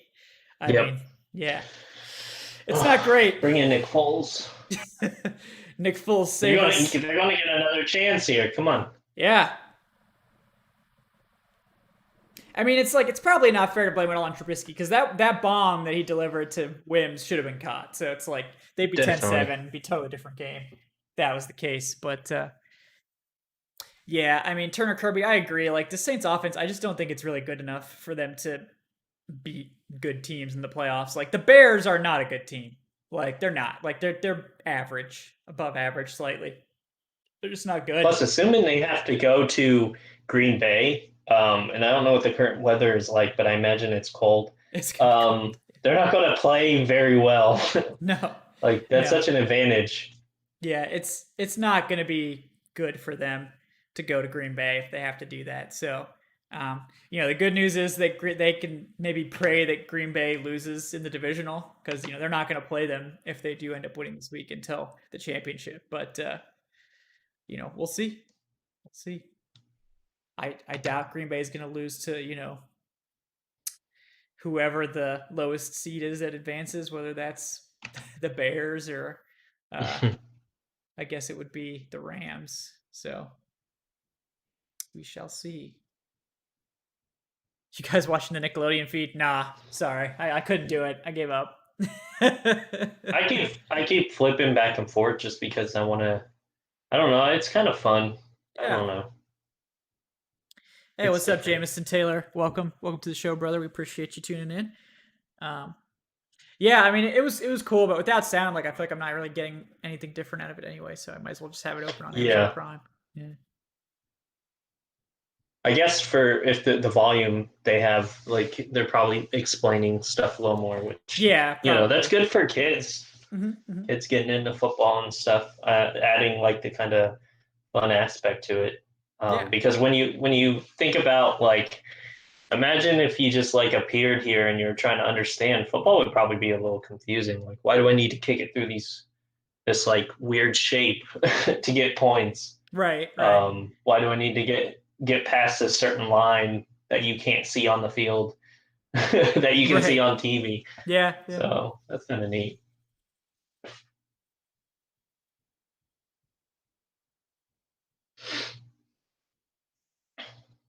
But overall, not impressed with the Saints. No, no, and I was, not really surprised at that, to be honest. I just don't think that. I mean, I think to win in the playoffs, you have to have a good offense, and like they're just not that great anymore. Uh, Mm-hmm. just not that great. Drew Brees is so limited. Like I just can't see him out dueling Aaron Rodgers. Like if that, like if the Saints defense doesn't have like an out of its mind game, against the Packers, like they're just gonna get dunked on by Aaron Rodgers. Um, Hmm. and then they have to go outside to Green Bay and try to keep up with Aaron Rodgers. It's gonna be rough. It's gonna be real rough. Uh, like Drew Brees can barely get the ball downfield, like in the dome. Oh, there's win or Yeah. there's a nice catch by Miller there. So I imagine in that case they'd rely more on Kamara and Latavius Murray. But if for Yeah, some reason that run game struggles, they're done. yeah, yeah. They're showing off like the weird Nickelodeon animations there. Mhm. I mean, that end zone celebration is kind of neat, shooting slime and stuff. Hmm.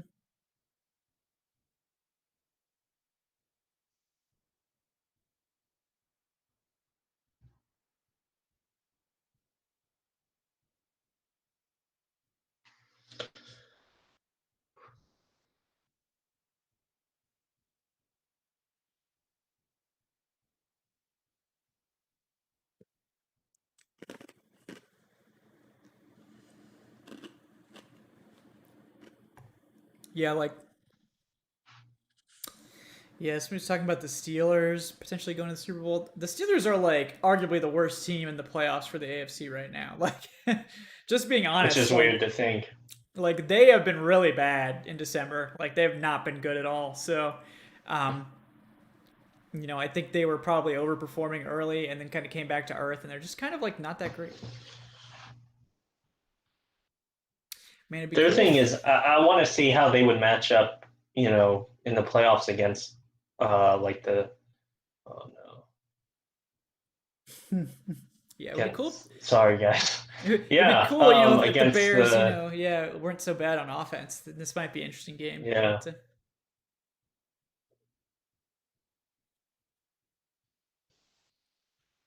David Montgomery, just straight mm. sucking ass. Dude, Kit was killing in fantasy there He was. for a minute. He was. He's just not. The I, Bears I just aren't guess good. Yeah. there's no chance of him being down. I mean, not with these referees. Yeah.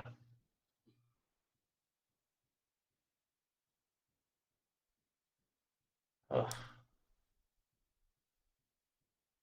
Yeah, I mean they're Well, gonna maybe they say he bring it made back. they're gonna say he made a football move by turning around and that it's a catch.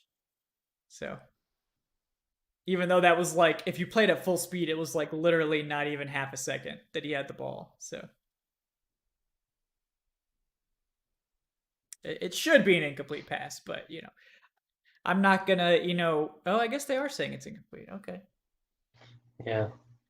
Well, then Peyton's gonna I'm challenge sure and they're they'll gonna review it. then they're gonna Yeah, overturn it. exactly. Yeah. Exactly.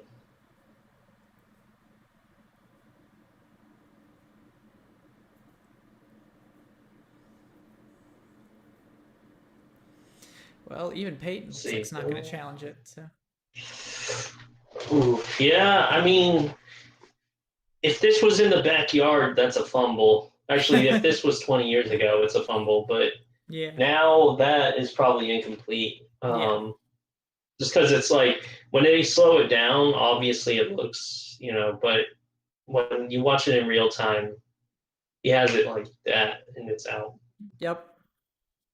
No, the Saints are challenging it. Okay.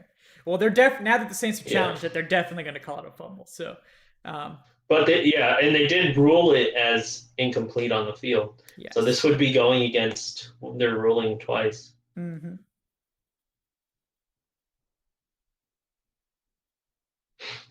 But if this is a ruled fumble/touchdown, I mean, this game's We already finished know over. like the fix is in. Yeah, So, yeah. yeah. I just don't see the Bears climbing back into this one. Mhm. I mean, it's gonna be tough for them. They're not a team that's built to come back from a deficit either. So, Hmm. you know, uh, we will see what Okay, happens they here. rolled call stands. Okay, there you go. Oh, Well, they yeah. have to pretend, because they have to at Yeah. least pretend, that it's even, that they can't make it too They're like, obvious. we got another half Yeah, we to we ruin gotta like this. spread out our obvious calls here. So I did see Adnan said he's going to be here in probably like 15 minutes. So yeah, all right, yeah. And Gina's gonna try to pop on at the half. She, in case you guys don't know, like Gina, like is not just the Falcoholics person anymore. Like she like runs basically all of SB Nation NFL, so she has to manage like every site. But she's gonna come on and say hi, just check in. It's been a minute since we've had Gina on, so that's cool. She's gonna come say hi, but yeah, so that's that situation, and then Adnan will be here soon as well. So we're gonna get a little, we're gonna have the Matt Ryan haters in here. The contingent will be represented. mhm. Um, And I can take a restroom break. there you go.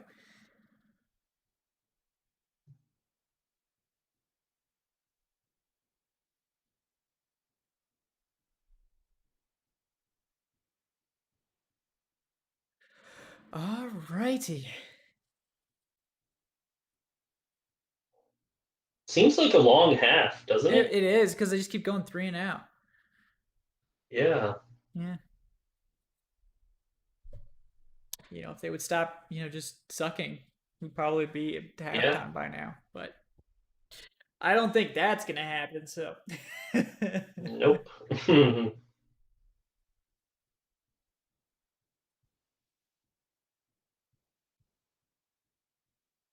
Chicago with 27 rush yards. That's not great. But not that, the Saints have been doing much better on the ground. Right. It is weird to think about that Alabama team that had like all these different NFL running backs. Yeah, yeah. I don't know if you've seen that picture. It's crazy. I don't think I've actually seen that It one, was but it's Kamara, Kenyon Drake, I think Henry Derrick too, right? Henry, Yeah, and Ingram, and right? TJ Yeldon Oh, and TJ Ingram, I Yeldon. think. Yeah, yeah, Yeah, yeah. Yeah, just chock full of NFL talent there. it's insane. Yeah, they're getting pressure on Brees. That's nice to see. He certainly can't Yeah. really throw on the run anymore. So if you can make him move off his spot, his accuracy just tanks.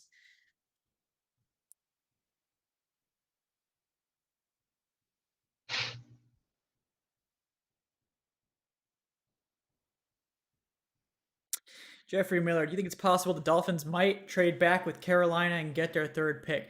Yeah. I mean, I think the Dolphins are probably going to try to trade back. I don't know for sure that it would be Gosh. Carolina, but I mean, Carolina is an option because Carolina's not going to be able to, trade with the Falcons. The Falcons won't trade with them. So, um, if they want to do that, they're going to probably have to do it with the Dolphins. So it's going to be expensive. It's going to be hella Yeah. expensive, Yeah. but yeah. I mean, if they want a quarterback, that's what they got to do. So, and the Bears are playing so far off, it's kind of ridiculous. Hmm. Like, literally none of these Saints receivers are like that fast. Like, I don't know why you're playing so scared. Like Michael Thomas is like injured and also not fast. So like you don't need Yeah, to play Breeze off. ain't Yeah. going deep. Yeah, like even if they get past you, it's not like Breeze is going to get the ball there in time for you not to be able to recover. So Exactly. Solaire asks, "How sad are you that Schaub retired?" I'm not that sad. I mean, I liked Matt Schaub, but Yeah. I mean, I think it was kind of expected. yeah, Because I mean, he is old. yeah, he is. No offense to him, but I mean, actually, I think it's a compliment. He's been playing forever. Yeah, It seems yeah. like, Mhm. and I wish he went out under better circumstances, but um, I think he just thought it was time to hang up the cleats and started in Atlanta, went out in Atlanta. Like, Yeah, yeah. I mean, nothing what bad he's to like. say. I know they're with the Texans. People made fun of him and stuff because that team was just bad. But overall, I mean, he was a pretty good quarterback. Like, I mean, you don't get to play quarterback that long unless you're halfway decent. So Right. I'm happy for him. Yeah. Yeah, I agree. Like, I mean, what this would have been his like age 43 season if he stayed. So I think yeah, so. Yeah. yeah. I mean that's quite a career. I'm happy for him that he was able to go out in Atlanta. But yeah, I mean, honestly, he played well when he stepped in too. But I mean, I think with him, he's like, if I get a really bad hit now, like it's just so much more likely that I'm going to be seriously hurt, and like it's just not worth it. Like he doesn't need the money. Like I Yeah. mean, he got that big contract, and he's been cashing checks from the Falcons for like 5 years now. So you know, I'm sure he's well to do and, you know, comfortable and, you know, playing into your 40s. I think most quarterbacks would be super happy about that. So, um, you know, good for him. The Falcons are either going to be probably, I mean, I think they're going to give Bankert a shot for the backup role, but if they draft a quarterback, obviously he'll be the top backup. But, you know, I still think they're likely to keep someone like Bankert around because if they are planning for life after Matt Ryan, which you know we just don't know yet if that's what they're doing, whether they draft a quarterback or not will tell us that. If they are doing that, they still need a backup for after Matt Ryan leaves. So I still Mhm. think Kurt Benkert can be that guy. But it'll be a new coaching staff, and maybe they have their own personal preferences or whatnot. But I mean, I certainly think Benkert has done enough that you know he's worthy of being in competition for that backup spot. So we'll see. Yeah, and Solaire I makes a mean, good what sucked point. for him Hmm. was, oh, Go ahead. sorry. No, I no, go just ahead. want to Yeah, add he looked good in that preseason game before he got hurt, and then obviously there wasn't any preseason this yeah. year. Yeah. Um, Hopefully the NFL goes to having the practice squad not be like a Yeah. limit, you know, like how they did during COVID, where like I think it you could put veterans on there and all kinds Yeah. of stuff. Yeah. Like that's how it should be. Yes, I don't Because think then they're a gonna lot of change it these, back. Yeah, I don't think they're gonna change it yeah, back. these younger guys like Banker who've been in the league but maybe not eligible by the old rules to go back on the practice squad, like they can still develop. You know, somebody like Kurt Warner didn't come in the league as a rookie and light it up. Like it took him some years and stuff. Yeah. Yeah. Um, you know, bouncing around, I think NFL Europe, and wasn't he in like arena football or something? Yeah. Yeah.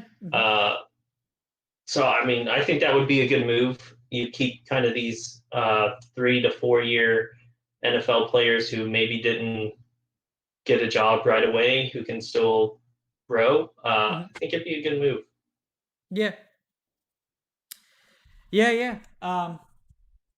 Yeah, and I think also like someone mentioned it in the chat that Schaub could become a coach soon, and I think that's definitely in his future. I mean, the team Yeah.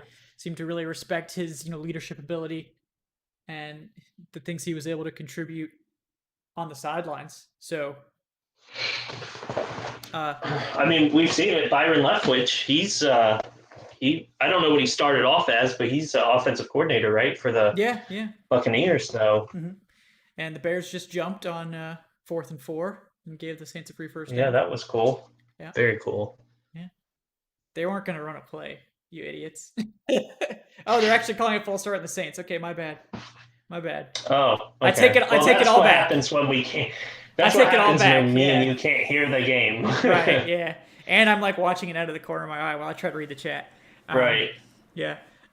Jeffrey Miller, thank you for your recommendation, brother. I do have a boom stand from Amazon coming to hook up to the new microphone I got. Um, so we'll test out how that looks. Should give me the real, you know, talk radio style host with the boom coming in, you know, the corner of the shot. So thank you for your recommendation, though. Appreciate that. Um, Robert Kelly, is it true they've added a 17th game for next year? Yes. Yes, it is. There will be a 17th game. I don't know for sure that it's the Jaguars. It might be. I haven't personally looked into it. Evan, I think maybe was Yeah. the one that brought it up. Yeah. Yeah. Well, the way they had it, I can't remember who the NFL reporter was, but it was like someone who's reliable. Basically mentioned so like NFC South would play AFC South, like what order you finish. So like Right, we're right. last, we would play the last of AFC South, which is obviously Jaguars. Mm-hmm. So in theory, that's we'll get to play Trevor Lawrence next year. Yeah, yeah, that could be an interesting Um, matchup. yeah. So that I mean, my problem with it is I'm a big history, NFL stats guy, and obviously there wasn't 17 games forever. I mean, 16 games forever, but Mhm. or since the beginning. But now all of a sudden it's like going forward, it's like, oh, this guy had this many yards in a season. Well, a year ago they were playing one less game. Like you're gonna have to when you have those kind of comparisons to statistics from year to year, you have to take that into consideration too. Yeah, yeah, If that's a there's good point. seven. Yeah, yeah, that's a good point for sure. Like error adjustment and stuff like that. Yeah, Um, I mean, like sacks in a season, it's like how do you compare? Oh, well, this guy got the most sacks, but he had 17 games to do it, whereas this guy did it in 16. yeah, yeah, that's a good point. Yeah, and 5,000 yards won't become as lofty a goal anymore with that 17th game, Right, because a right. lot of quarterbacks finish around like 4,700. So if you have another opportunity, you know, you're probably going to get more guys getting 5,000 yards. I mean, I thought 16 was a fine Yeah, it was a number. It nice didn't round seem too number. Yeah, long, yeah. but um, I do wonder if that means is the season going to start a week earlier or end a week later? I think they said they were going to cut 2 preseason games. Oh, So they're going to okay. cut two Well, I mean, preseason games and I add a don't hate second that bye. then. Yeah, so it's going to be like 18 weeks or maybe Hmm. 19 weeks because they're going to add another bye too, I think. Yeah, it would be 19 then if that's what Yeah. they're doing. So they're going to cut 2 preseason games, make it a 2 game preseason, add an extra bye, and then add the 17th game. So um, we'll see how it goes. I mean, they're. I'm never going to be upset about more football, but yeah, I mean, 17 games is a long season. When you Yeah, consider that college teams usually play like 13 games, so it's a long season. Oh look, Bears stuffed on 3rd and 2. Like, are they just trying to run the man, clock Trubisky out? should have kept it. Like, are they Look, just he trying to should have run kept the it. clock? It's just bizarre. Like, this is your opportunity to go get points, and I think they're just trying to run the clock out before half. Like, you cowards, man. Trey Mendez. So Yep. Watson wants out of Houston. How about Ryan and the 4th overall pick for him? Well, I don't think the Falcons have the cap to make that work. First of all, I don't think they would. I think that would net them like $20 million in cap they'd have to take on, considering that when they trade, they would have to like take on all of Matt Ryan's prorated bonus money in one season. And I just don't think they could possibly work into the cap. So I don't think it's going to work from a financial standpoint. But like, if we're talking like not considering financials, trading Matt Ryan and the 4th overall pick for Deshaun Watson, I definitely think that's a conversation you should have if the new coach thinks that Watson's a great fit in his scheme because Watson's awesome. I would love to have Watson in Atlanta. And that's not anything against Matt Ryan. It's just more of like a going young at the position type thing. And their contracts are comparable. So if the Falcons weren't loaded down with dead money and in cap hell, then yeah, you could probably make it more of a conversation. But with the Falcons cap space as it is, and also not knowing what the cap is going to be in 2021, it's probably going to be flat. But I mean, theoretically, it could be devastatingly low. It's going to be hard for them to make something like that work. So Kevin Solaris says, Kevin, does Matt Nagy look like Radovid from The Witcher? I'm gonna have to pay attention to that now because I haven't actually looked that closely at Matt Nagy, but it's very possible. If you think he looks like that, he probably does. So I'm gonna actually pay attention to what Matt Nagy looks like now. I mean, he does look like I think from what I remember, he kind of looks like the guy that would wear like an eternal flame robe and try to, proselytize to his team about, running on 2nd and 10 and stuff like that. So, uh, well, Trey, it's not about Arthur Blank doesn't want to pay the money. Arthur Blank would pay any amount of money to get this team a championship if he could. It's about the salary cap. So, like, the Falcons like just can't afford it from a we don't have enough cap space angle. Not that like Arthur Blank wouldn't be willing to pay another contract. He would totally.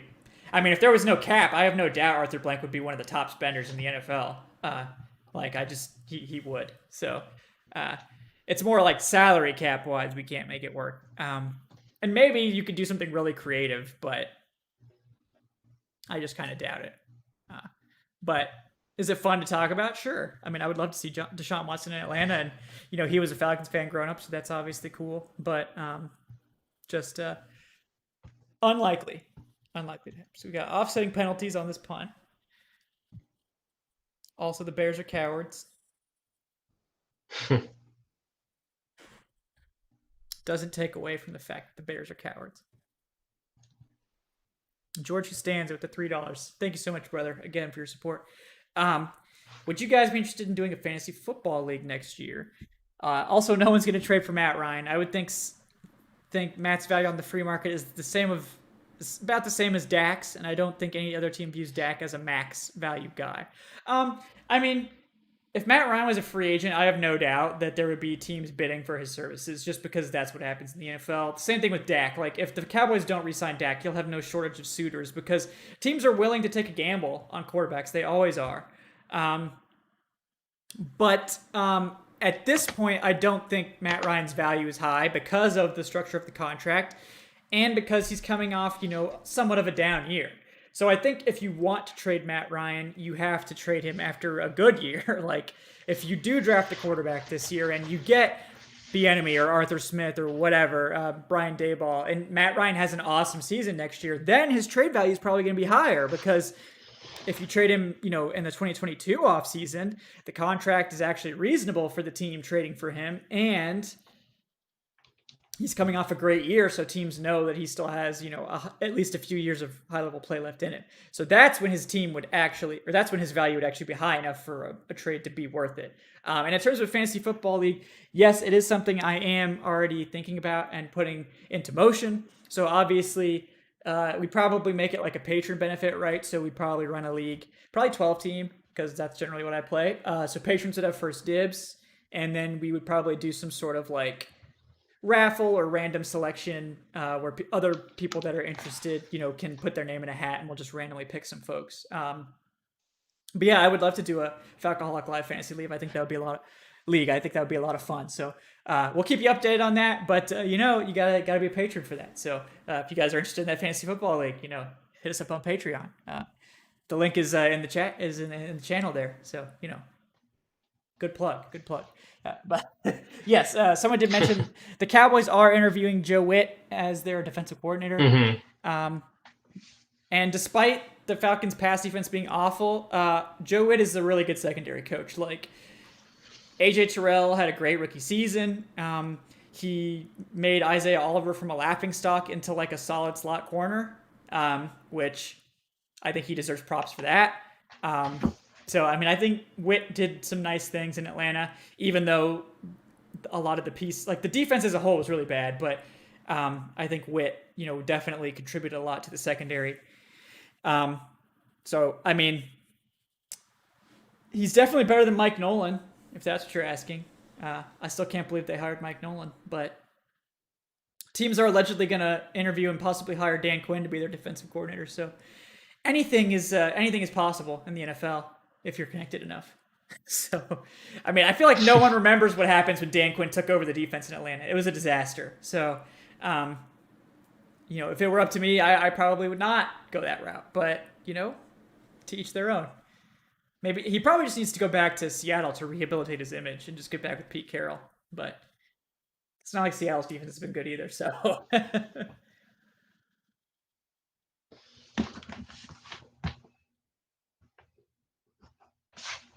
Robert Kelly, talking about restructuring guys like Ryan, Julio, Grady, Matthews. Yeah, you can restructure them. And as Dirty Birds was saying, like, if you restructure, you can't. It basically makes it a lot harder to move on or trade them or do anything with them during the length of their contract, because a restructure, for those that don't know, converts base salary, which is usually not guaranteed and is paid out on a per game basis over the course of a season, converts that into a signing bonus. So it produces cap space because a signing bonus is paid out to the player immediately, but it is prorated over the length of the contract. So let's say they convert, $8 million of Ryan's cap hit this year to they restructure it. They convert $8 million of his base salary to a signing bonus. That would mean that with 3 years remaining on the contract, the Falcons would save $6 million in cap space this year because they would split that. This is back of the napkin math, so don't really grade me on it. But they would save $5-6 million in cap space by converting that base salary into a signing bonus. But that also means that like 3 million per year is added to the cap hit down the road. So you're just spreading stuff around. Oops, sorry. You're spreading stuff around. And like that can be very useful. Like I think restructuring Grady Jarrett makes a ton of sense because you're not moving on from Grady Jarrett. You're not cutting him before the end of that contract. So, go ahead and restructure him because you're not going to cut him anyway. Like that's a guy you're not going to cut. I think the same is true for Jake Matthews.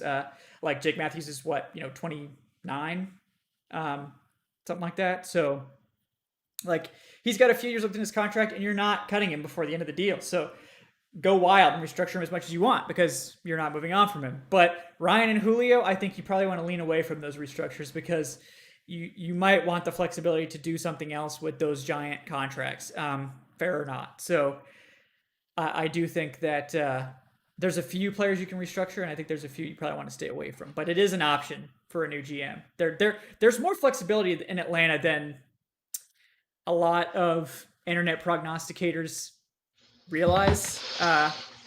Like Dante Fowler, you can make him a post June 1st cut and save 8 million. There's 3 really easy cuts. It's actually going to be a video I'm going to be working on Monday, which is some really easy cuts for the Falcons to save a good amount of money.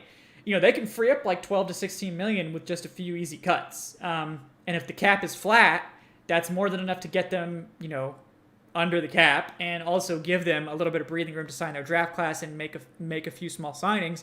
And then you can restructure and get easily into like 20, 30 million in cap space if you make a couple other things. Like I said, the Dante Fowler post June 1st that gives you $8 million, that sort of thing. So like there are ways for this team to get money. It's possible. It's not going to be like floating in giant stacks of cash, but like it's not like you're not going to be able to sign a roster and you're not going to have any flexibility whatsoever. It's just limited. But a good GM is not going to be scared off by that. I don't think so. I think it's overblown. And also, I think everyone's assuming the cap is going to go down to 175 million. The cap is not going to go down it's not going to go down. I just firmly don't believe that it will. Because if they drop the cap, they're going to be hurting the league like big time. Like they're going to be forcing teams to cut a lot of veterans, to cut a lot of key players to get under. And I don't think they want to hurt the product on the field. And there's really no good reason for them not to just spread the cap out and kind of eat some losses this year and just like make it a flat cap. Like I just don't really see the reasoning behind reducing the cap. And I don't think they will. So I wouldn't worry too much about that like nightmare scenario. It's probably going to be a flat cap, which means about 195 million, which means the Falcons are like slightly over the cap right now. But if they, I think they do have rollover, like a couple million in rollover cap, which goes to this year's cap, so that helps. They have some easy cuts to make. Like this is not as bad a cap situation as people like to say it is. So, everyone calm down on that one. George Costanza with another $2. Thank you, brother. He says, while we're entertaining trading for Watson, can we trade Dante Fowler Jr. for an open bag of frozen meatballs? I mean, I think we could get a sealed bag at least. Like, I don't think we have to get an open bag. I don't know. What's your take on that, Evan? You think there's any team dumb enough to trade for Dante Fowler?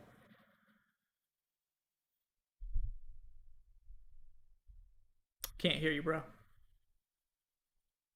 I muted myself to be respectful. That was very respectful. I appreciate it.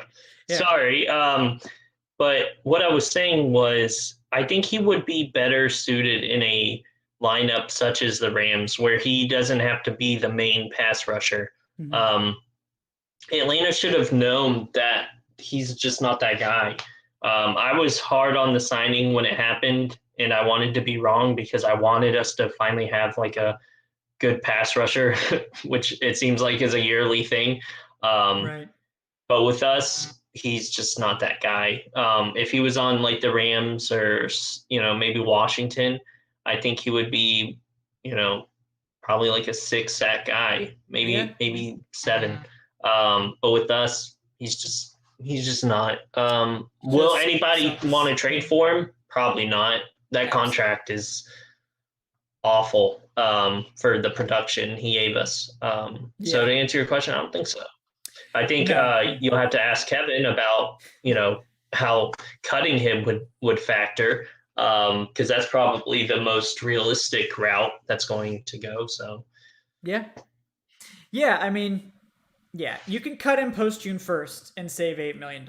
There's a lot of dead cap associated with that still, but you do save $8 million, which is still a lot of money, and particularly in a tight cap year. And if you really think he's not going to give you anything, like if he's giving you 2 sacks, it's worth it to just take the 8 million and eat the 10 million in dead cap or whatever. Like it's not worth eating. Like it's not worth paying him 16 million to get 2 sacks. Like just eat the dead cap, get $8 million, and be happy with that.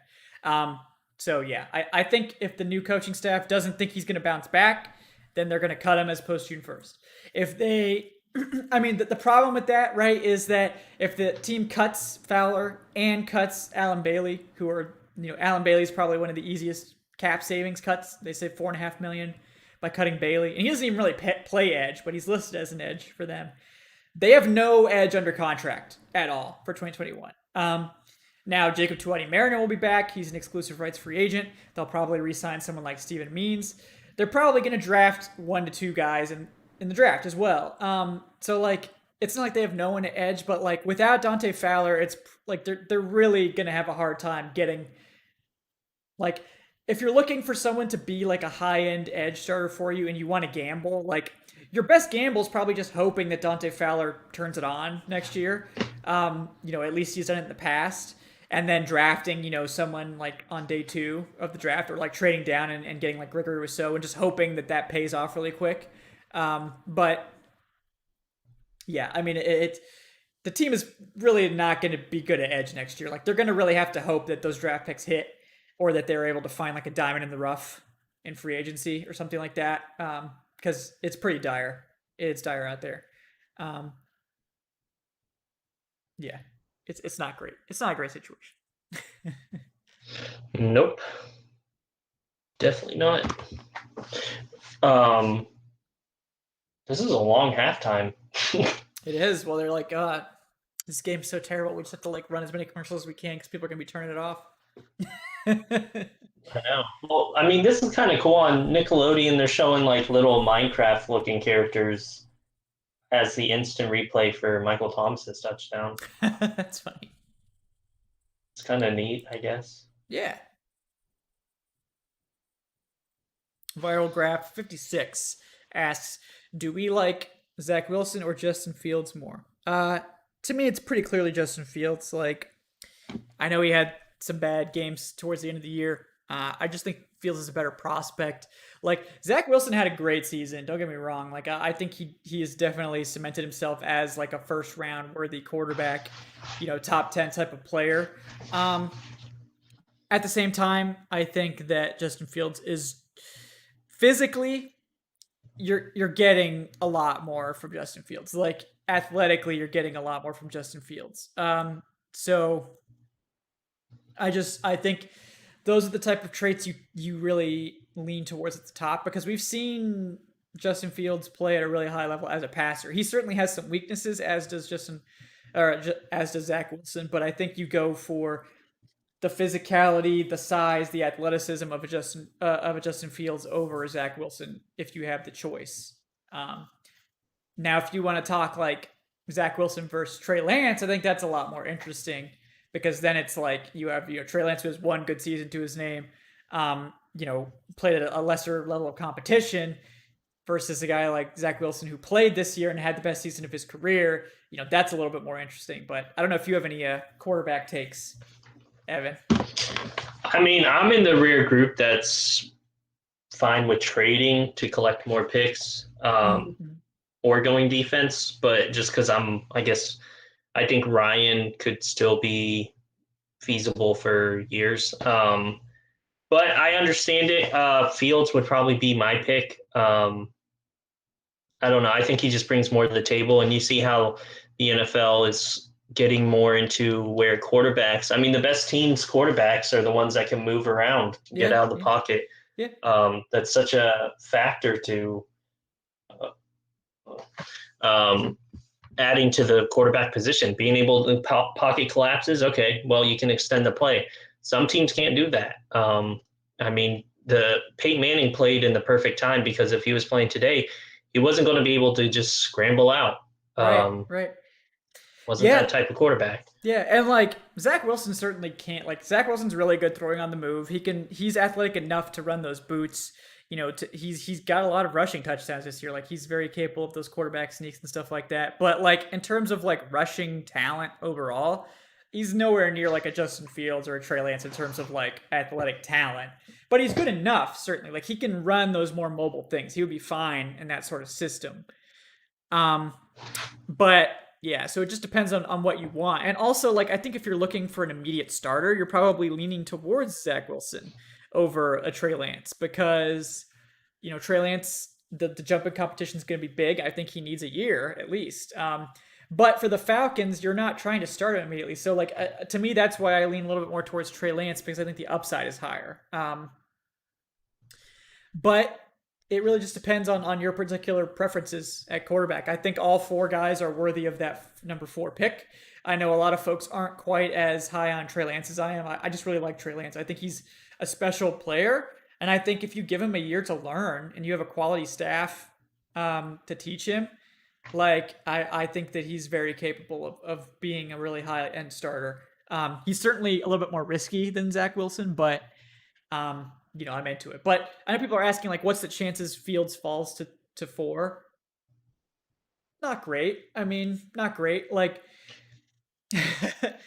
I think I the mean, Dolphins, especially if Carolina goes up, like you mentioned earlier. Yeah, I mean, I think it's likely that the Dolphins are going to trade out. So that means that someone's trading up with them to take a quarterback. The Falcons are probably going to come away with this with Trey Lance, and I would be very happy with that at 4. But that's the good thing about picking 4th when there's 4 great quarterbacks is you're going to have a chance to get one of them no matter what. So, I think I would be super happy with Trey Lance at 4. I think I'd be happy with any of these guys. So it really just depends on who falls. But like, yeah, I mean, if Justin Fields is there, yeah, I'd be very happy with that. If it's Zach Wilson, sure. Yeah, if he's the guy that's available at 4, I think he's worth that pick, certainly. And Trey Lance is the same thing. All of them. So, all right. Noted Matt Ryan hater Adnan Ikic is arriving. So, get ready. Hey, Adnan, And I'm what's going up? to go get food. Yeah, that's fine. Yeah, we're gonna hand off. We're gonna hand off. Evan's gonna go grab a bite. So. And I'll be back, Adnan, to speak with you. Oh, is it something I did wrong? Is it more Matt Ryan slander you want to talk about?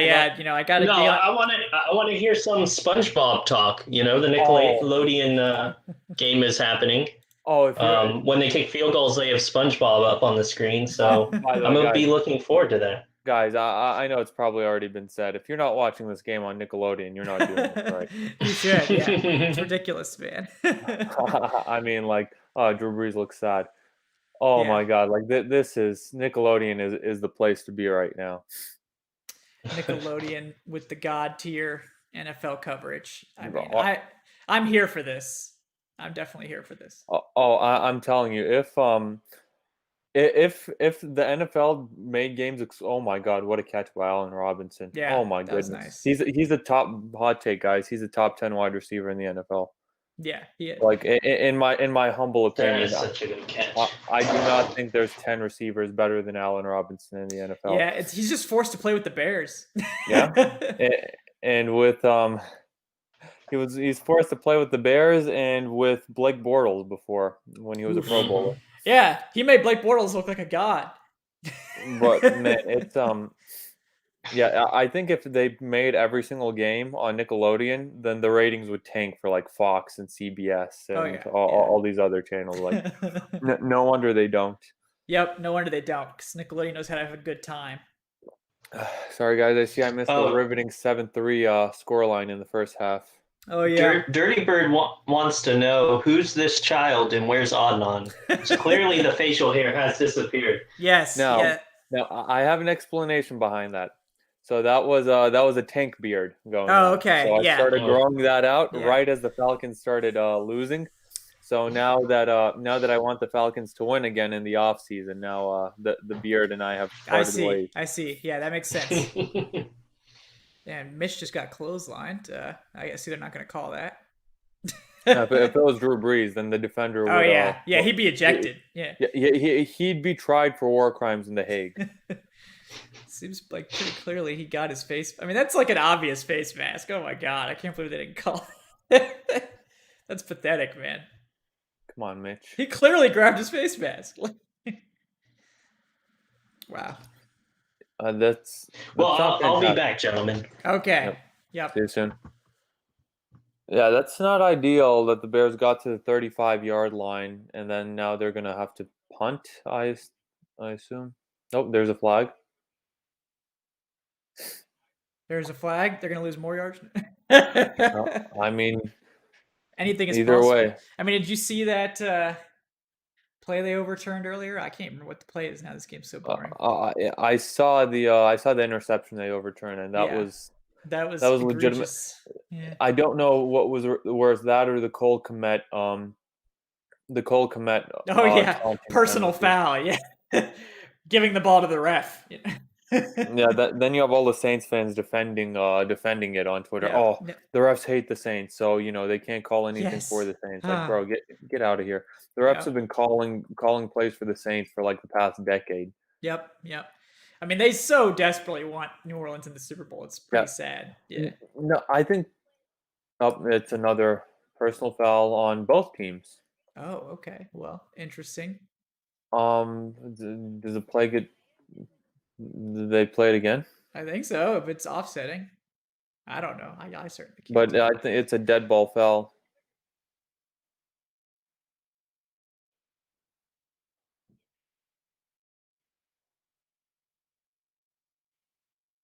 Man, they are not doing a great job explaining this. They're just over there like having a little conference for like 5 minutes. As if like the slowest playoff game of the weekend could go any slower. Yeah. Looks like they're getting ready to bring the kicker out, so I guess it's going to be 4th down. I don't know.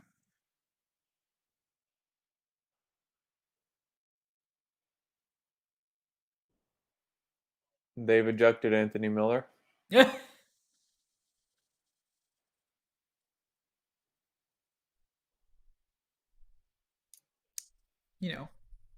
And it's still 4th. So nothing changed except they ejected the Bears' number 2 receiver. Yep. Well, as I was saying, anything to get, New Orleans to the Super Bowl. They're willing to do it. So I think they really want the Breeze Brady match next week. They really do, I'm sure. So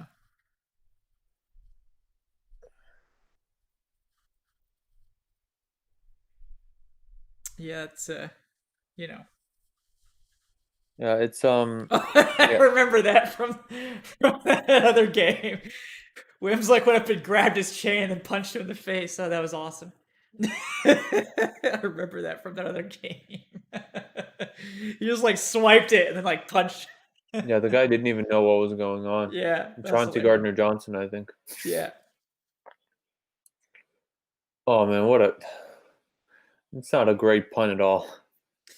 I mean, as you weren't here, but as I was saying earlier in the show, at the end of the day, the Bears aren't good. So no, the Bears suck. The Bears aren't good.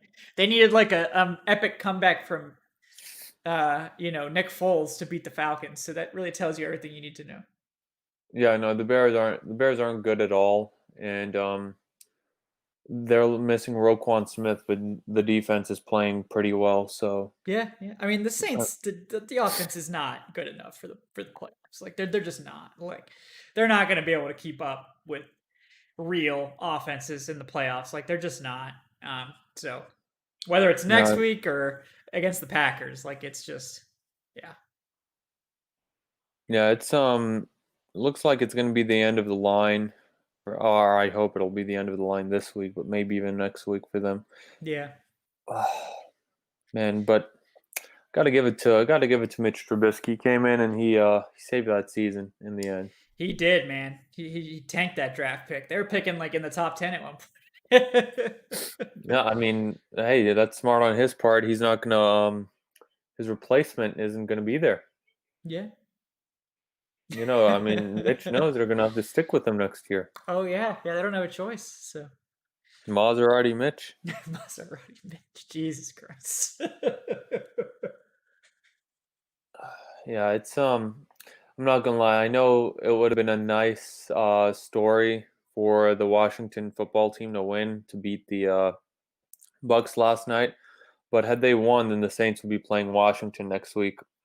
And I'd much rather the Saints have to play Brady than Tyler Heineke Right. in a playoff game.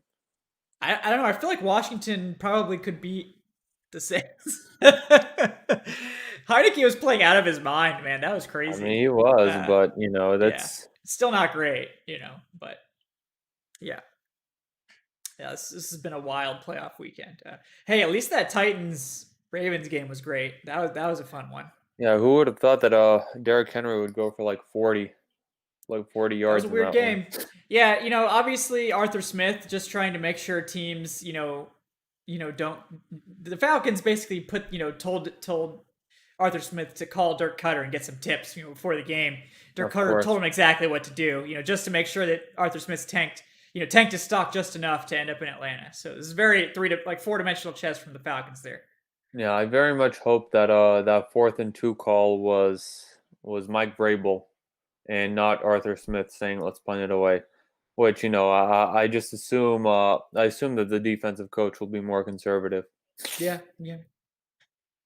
Could It be. did Could not be. work out. You don't punt 4th and 2 from the No. opponent's 40. Yeah, I don't. This is just speculation, so keep that in mind. But I would be shocked if Arthur Smith was responsible for that punt, because Arthur Smith is very aggressive. So like it was.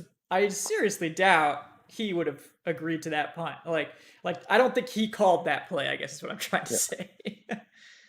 I mean, let's be honest. It's 4th and 2, and you have Derrick Henry in your backfield, and And no matter Tannehill, how, yeah, who no did a matter. sneak like earlier in the game, and it worked great. So I mean, no matter how bad Henry is like playing, it's still Derrick Henry in your backfield. There's no running back in the world I'd rather give it to on 4th and short than Derrick Henry. Ooh, yeah, Kamara almost lost exactly. that Yeah, yeah. fumble. Oh yeah, that would have been nice. I don't know. Like, I know I get what you're saying, Robert. Robert Kelly in the chat, friend of the show, but uh, I don't know if they'll be willing to make that move for Trask or Mac Jones. Damn it, Bears. Yeah. Like I don't know if they're. I think if the Bears are going to go quarterback, they're going to go like they want it to go big. Yeah, I think so too. God, I hate having to rely on the Bears to win. Like this team isn't. At the end of the day, Adnan, the Bears aren't good. So that's what I keep coming back to. That's the best piece of analysis I can offer. Just ultimately the Bears aren't good. So it's unfortunate that we need the Bears to win when they're not good. Yeah, I mean, last year with the Vikings, it was at least like fun because they had that high-powered offense and their defense was like doing the job. Yeah, man, Like, imagine getting toasted by by hobbled Michael Thomas, Kyle Fuller. Man, that's embarrassing.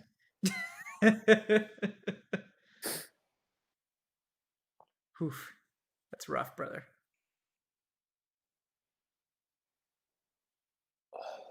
yeah, they're We're very gonna need lucky that Lutz missed a kick.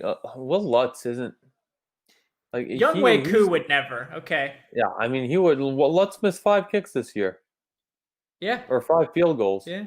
He missed It's five pretty field goals, wild. and it's like he missed a big one last He year in the did. playoffs too against the Vikings. Mhm.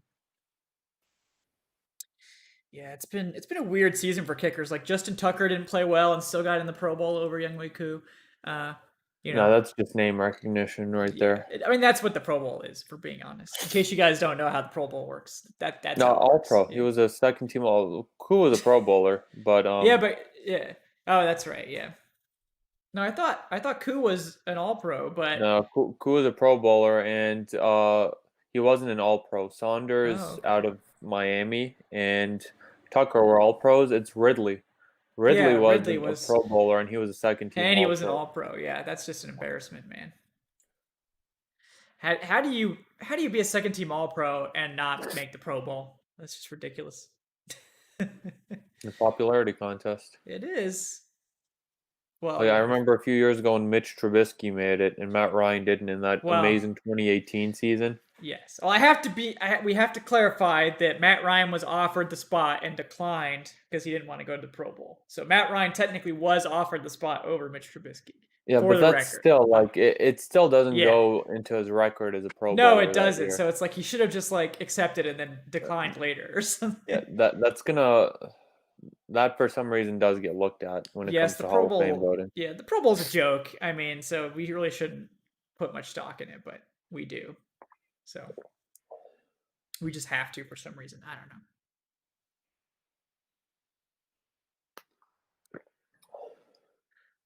Yeah, Robert Kelly, man, I don't know about Kyle Trask, brother. I I just think Trask doesn't really have a ceiling. Like what you're seeing in at Florida is what you're gonna get. Like he's not particularly talented in terms of his arm. He's not athletic. He's big, but it's just I just don't know, brother. Not a fan of Kyle Trask. I mean, I think he's a solid. I think he's the guy that can be a backup for you long term. And I think he's certainly his best trait is his gusto. Like he's unafraid to sit in there and make throws and try to extend plays and do all that stuff. But man, I would be really not happy taking him in the first round for any team. So I'm sorry. Kyle Trask's best trait is being able to throw to Kyle Pitts. yeah, well, Kyle Pitts is a god, so I know, Eric's not here, so we can talk about the Falcons drafting Kyle Pitts at 4, right? Hey, BPA. Eric's late, so we have time. Yeah. BPA. We got George Costanza with another $3, brother. Again, thank you for your support. He says the Bears need to channel their inner Ditka and trade their entire draft to move up to 4 and get a QB. Would you take that trade? Say it's the 18th pick. They wouldn't do it, but honestly, if I would roll the dice if I were Chicago, they're a quarterback away. The entire draft, I'd have to see what their draft is. It's a lot of quantity. I'm telling you, for us to move from 4 to 18, I'm gonna need at least next year's first, this year's second, maybe even next year's second. Yeah. From 18 to 3. I mean, for a quarterback, oh yeah, no. That just starts the conversation. Yeah. Yeah, if they're moving up if Zach Wilson is there at 4 and they're trying to move up for him or Justin Fields. Let me check and see what their picks actually are. I think they actually are down. They don't have a lot of picks. So they don't have a 4th. Yeah, so they would need to come up with 1,000 on the trade chart. And the fact that the trade is so big, they would need to come up with more than that because it's such a big leap.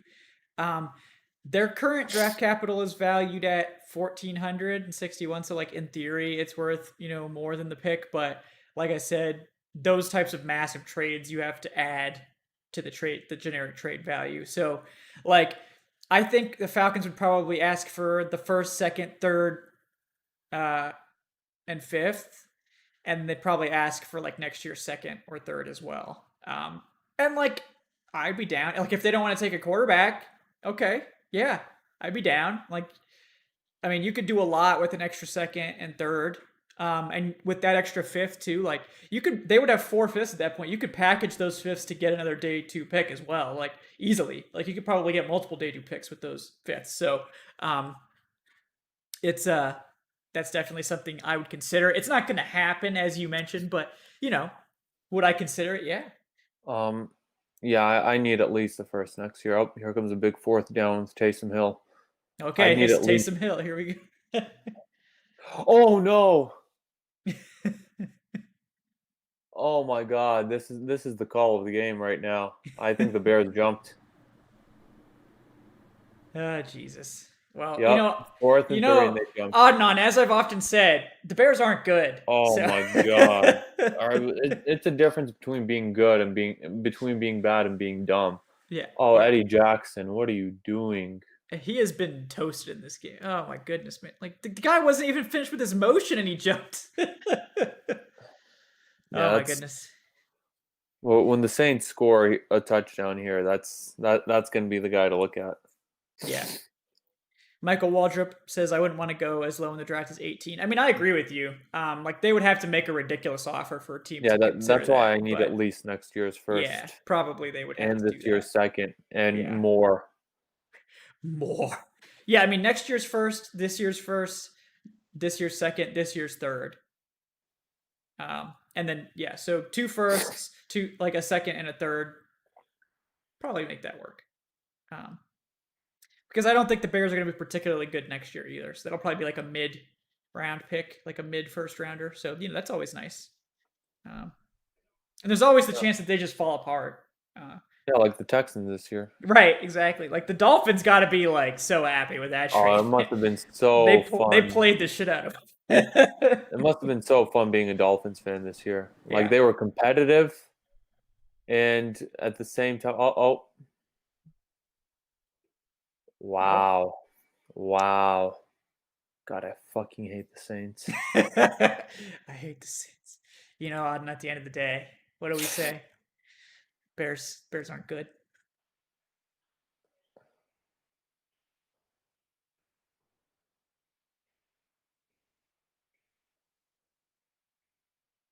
God, Breeze got so lucky on that one.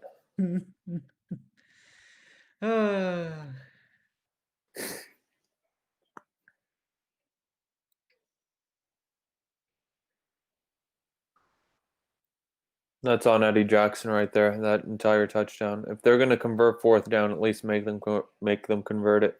Yeah, I mean, just not good, man. Just not good. Yeah, and if you stop them there, you're only down 4 still. That's a whole 7 points. Yeah, man. I've often said the Bears suck. They do. I knew what to expect tonight. I was hoping that the Bears would step it up, but they only need 2 touchdowns for a team that scored 3 points. Yeah. If they were playing the Falcons, they'd be very much in it. Yeah, this is where they put in Foles and just won. Yeah. I mean, are we going to see Foles? Probably not. No, you can't.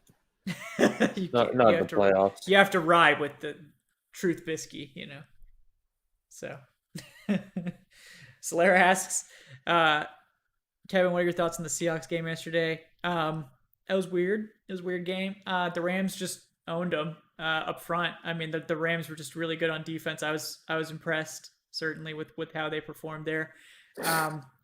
And yeah, I mean, the Seahawks just didn't play particularly well, and the Rams capitalized. So good on the Rams. Yeah, Ben Baldwin was very upset, certainly, about that outcome.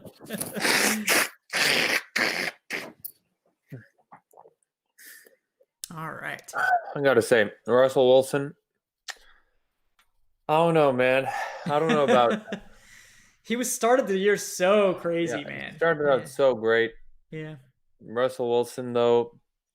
End of the year, can we see a top 5 quarterback right now?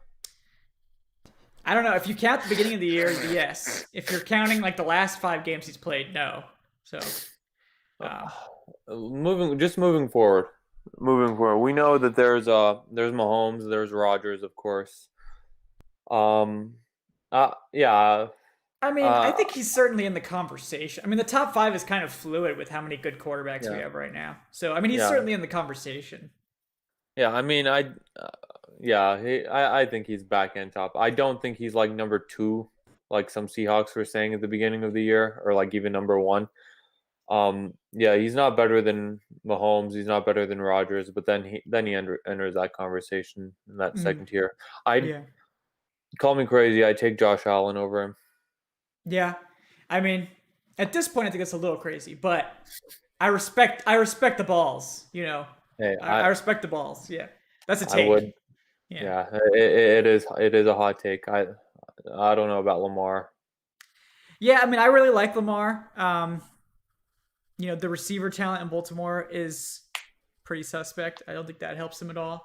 They do have Mark Andrews, which helps. But yeah, they need more than Marquise Brown and the ghost of Des Bryant. they got to get somebody else in there because, like, I mean, he's always efficient as a passer. They just don't. I guess they just don't give him the volume because I think the weapons outside of Mark Andrews and Brown, who like is good, but like Marquise Brown shouldn't be your wide receiver one. Like he's a deep threat and like a crosser guy, like yards after catch. Like he's not built to be your wide receiver one volume target. Like they need somebody. Like Miles Boykin hasn't worked out. Des Bryant's like 40 years old. He's not, but like you know what I'm saying. So, um, it's rough. It's I'm not gonna call me crazy, but if Dak Prescott had played the entire year, we'd be calling him a top 5 quarterback right now. Probably that team was off to a really great start on Well, I offense. mean, that offense was that Yeah, it team. was. God, I mean that he was quarterbacking a Mike Nolan defense. There's only so much you we can know do. how good Matt Ryan has looked with Mike Nolan coordinating the defense. So, But I mean, I know he wasn't gonna. He was on pace for 6,700 yards, like a yeah, quarter of the way through. yeah, which was absurd. Yeah, he like missed like after a week after his injury, he was still the number 1 player in passing yards. I mean, I don't know. I'm not saying Dak is better than Russ, but I mean, I think we'd be having that conversation if he didn't tear his ankle apart. Yeah, I agree. All right, we got Practical Broker with the $5. I believe that's a new donator. So new donator hype. Practical Broker, thank you so much for your support, brother. Says if Justin Fields has an incredibly strong performance on Monday night, do you see any scenario where he leapfrogs Trevor Lawrence? No, I do not. I don't think Lawrence is getting jumped. Under any circumstances. If it was the Jets picking one, then we could have a conversation about the Jets doing stupid things. But the Jags are going to take Trevor Lawrence, and it's not really a secret. Now, the bigger question is, what will the Jets do? Will the Jets, if Justin Fields doesn't have a great game, will the Jets take Zach Wilson over Justin Fields? I think that's more of a conversation. But I don't know. What do you think, Adnan? You think there's any chance there? I think the Jets could trade back. To be honest, it wouldn't surprise me. Yeah. I think it depends on the combine because I think Zach Wilson would have tested out really well in the combine if the quarterbacks would have chosen to go to the combine. Some choose not to participate. If there is a combine, I wouldn't be surprised if Lawrence doesn't participate. But I think the combine would have given Zach Wilson a chance to jump up into that number 2 spot. But if there isn't one, then I think it's locked that Fields will be number 2. Yeah, I agree. I mean, I think it would be, even when Fields wasn't playing well, I still think most people had Fields as the number 2. Just because, look, like you can't teach athleticism, you can't teach size. Wilson's small. Doesn't have ideal height, and he doesn't have ideal weight. He's a little thin. Fields has ideal height and ideal weight, and he's a terrific athlete. So, like, these are things you cannot teach. Yeah, but Wilson's arm strength though is just it's amazing. It's really good. It's fantastic. But Fields doesn't have a weak arm either. So it's like at a certain point, like unlike Matt Ryan, right? Noodle arm, yeah, old noodle arm, God, this Bears offense does suck. Yeah, thank you, Turner, for pointing that out. Yeah, they're bad. They're real bad. I mean, when they lose Anthony Miller to punching Chauncey Gardner-Johnson in the face, that's also not going to help matters, I guess. But it's this is going to be a rough game, a rough end of the game. But at least we have each other. So, write that down. And take it to the bank. Yeah, write that one down, guys. Yeah. Yeah, write it down and just take it to your bank teller and just tell them that. Tell them that. At least we have each other. I may not have the $500 for my mortgage payment, but we have each other. Let's see what they say. They probably won't be happy, but at least you could try. Just like the Bears are trying. Who has more of a noodle arm, Breeze or Ryan? Obviously, Breeze. Come on, guys. Yeah, all right, guys. We're going too far. Yeah, we're going too far here. Okay. Yeah, like we're having fun with this Matt Ryan like pretend hate, but come on, guys. Yeah. Like Drew Brees can't. Like whenever he throws the ball more than 10 yards downfield, you can just see the pain in his face. Yeah. Oh, Practical Broker, I'm sorry. I forgot about your first donation. That's okay. You still get first dono hype. So, you get extra hype for that. But yes, thank you either way. We do appreciate you, brother. Yes. I wish the Bears were at least making this like interesting. That'd be real cool. If they could figure that one out. Figure out how to not be bad. But instead, we are trapped with Mitchell Trubisky. Maserati Mitch. Who came up with that? I think I saw it on Bleacher Report or something after they started 2-0. Maserati Mitch, baby. He's out there. He's, making plays and stuff. Collecting first downs with his legs. Throwing way off target. That's Maserati Mitch.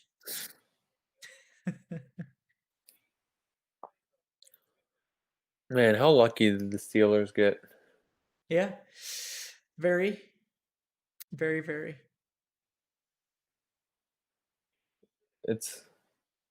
I mean, the team couldn't even like practice this week. They don't have their play caller and head coach. It's such a Browns thing. Make the playoffs for the first time in so long, and that happens. Mm-hmm. Yeah, man, that's wild. I mean, I feel so bad for the Browns, with Stefanski and all that. Like, it's just. Yeah, I mean, in fairness, they wouldn't have been in the playoffs if not for the expansion this year. Yeah. Oh God. I just don't like the Steelers. I don't know. Maybe I'm weird, but I feel like they aren't that good. No, they're not.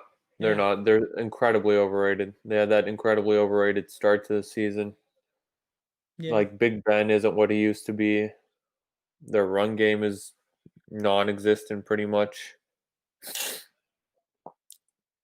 Losing Bud Dupree was massive. Yeah. I mean, and who knew he would end up being like arguably the best pass rusher out of that class, right? I mean, I don't think there is much of an argument anymore. I mean, there's not. In fairness, his main competition was Vic Beasley, and other than that, you have Randy Gregory, Shane Ray. I remember going to bat for Randy Gregory. Don't Google Kevin Knight, Randy Gregory. Okay, you'll see some takes. They're not great takes. So hey, I was right there with you. Yeah, I was like, oh yeah, we can fix him. Yeah. At least Vic Beasley had one really good season. So we got that. We got the 2016 Beasley season. Randy Gregory never even gave them like one full season before getting suspended. So,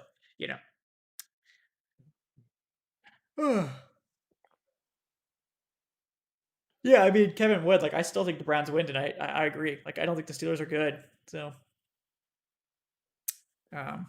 they should win. I'd rather the Browns win. I always actively root against Big Ben, but yeah, I can't pick the Browns tonight. Not without Stefanski. No, I mean, it's gonna be weird, certainly. And Kevin Wood, by the way, injuries. That's what's wrong with the Hawks right now. Yeah, everyone's hurt. Mm-hmm. Everyone's injured. Every single free agent acquisition and draft acquisition is out. Yeah, I can't really comment on NBA, but I know they were like crushing it to start the season, and they've lost a couple now. But it's a long season in the NBA, so I'm sure it'll be fine. It's been a rough week. It's been a very rough week this week. It's especially when you start out that you know how optimistic I normally end up being. Even with the Falcons when we were 2-5 this year. Yeah, I was saying that. Up until the very last moment, I was saying we have a chance to make the playoffs. Up until the very last moment. Yeah. Meanwhile, speaking of Eric, Eric was talking about draft season starting after week 2. So yeah, it did. Officially. Go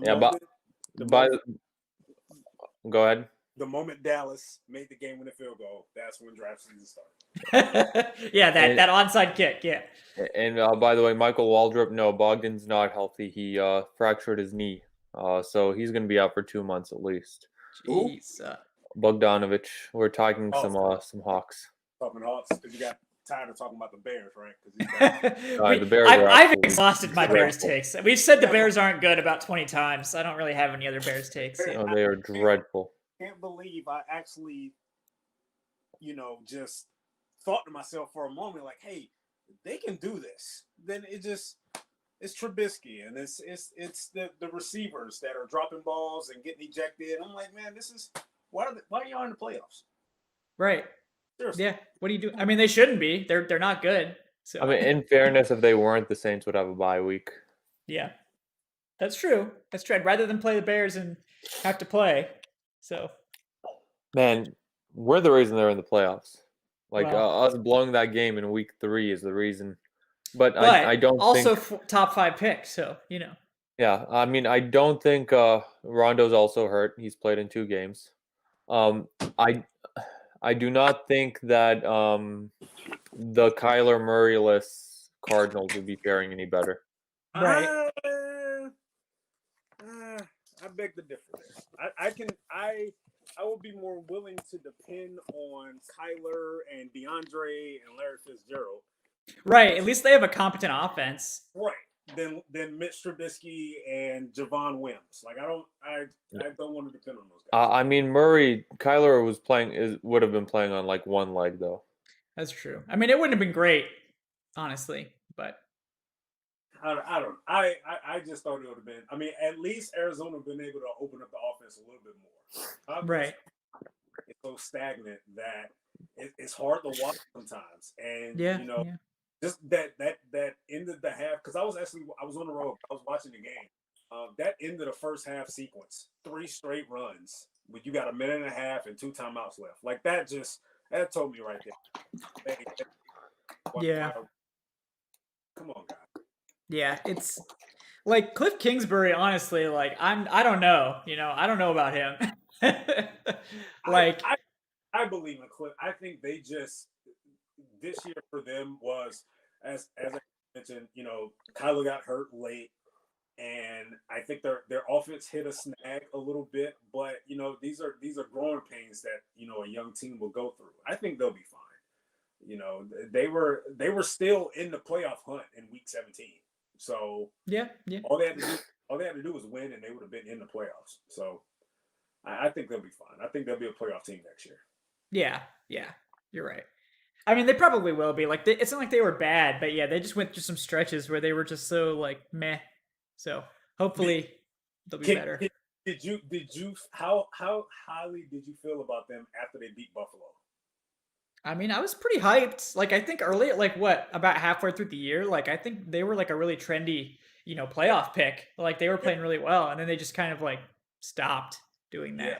I mean, I know it was. I get the opponent, but remember when they went on the road and beat Dallas, and they just steamrolled the Cowboys, and how they looked flawless. And then beating the Bills, I was like, yeah, this team can do it, man. But yeah, they just hit a snag, and it didn't help when Kyler got hurt later. So no, certainly not. Saints just keep getting first downs thrown to some guy named Deontay Harris. Yeah. And I think the frustrating thing about today's game is with the Bears is the fact that this Bears defense, they're doing it, man. They're doing it. Well, other than Eddie Jackson just jumping offside. Yeah, no, Eddie Jackson has been having his worst game of the season. Doing what they can, man. But when you have an offense that can't really move the ball, it's frustrating. Yeah. Oh man, is that multicam, Eric? That's hot. Actually, no. This is my tablet. I'm using my tablet right now because I got homework at the same time. Multitasking, man. Multitasking. Yep. You got to. How are you guys doing tonight? We're good. We're trying to keep the talk interesting. We're having to transition to more Falcons talk. Because what did I miss? Well, I mean, we've just been answering we agreed that we were taking Pitts this year. Yeah, Kyle Pitts at 4 overall. Yeah, we talked ourselves into it. That's enough for me for tonight. I will. I'll be signing off. I'll see you guys on Wednesday. Right. I want to know you guys' thoughts on the whole, because we mentioned it in the group chat, but there seems to be a back and forth swaying of whether or not Eric Bieniemy is on the radar. Is he not on the radar? Did the interviews go well? Did they not go well? Does he really want to be a head coach? I mean, it's in a matter of 2 days, we've heard 3 different stories, basically. Right. I mean, I tend to think that he's still one of their top candidates, but I mean, it's hard to know who's telling the truth, right? Because I trust Aaron Wilson. I trust Aaron Wilson believes that his source is legit.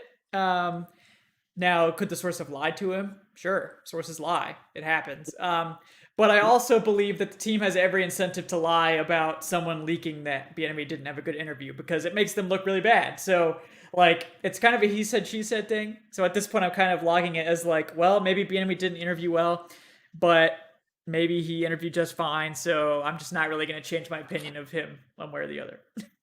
Right.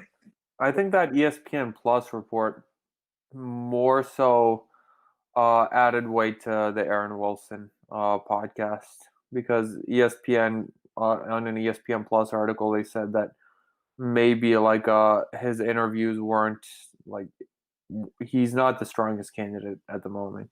Yeah. And honestly, the interviews are probably overblown in terms of their importance. It's more important what you do on the field than how impressive you are in a boardroom.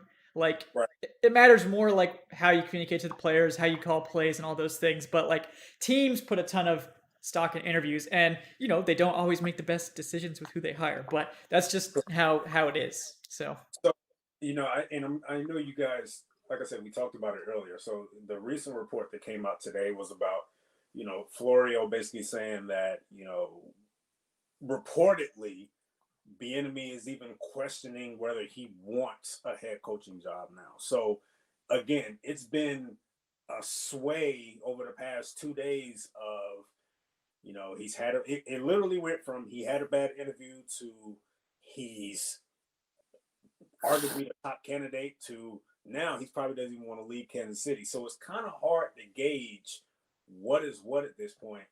And I guess the frustrating part about it from our standpoint is, I guess we were trying to explain to fans hey, this has been 2 off seasons in a row that we've heard these stories about Eric Bieniemy. So now I'm hearing this and I'm wondering, is it true or is it not true? Because again, our reputation spreads around the NFL, but for 2 off seasons in a row, you get word that his interview wasn't well and teams were not impressed. So what is this? Yeah, I mean, it's weird, right? It's and no offense, Steve Weiss and Jim Trotter, those guys are very respectable journalists in this field. They do have a inside source. They do have ears to the streets when it comes to anything Atlanta Falcons related. So I do trust their judgment on certain things as well.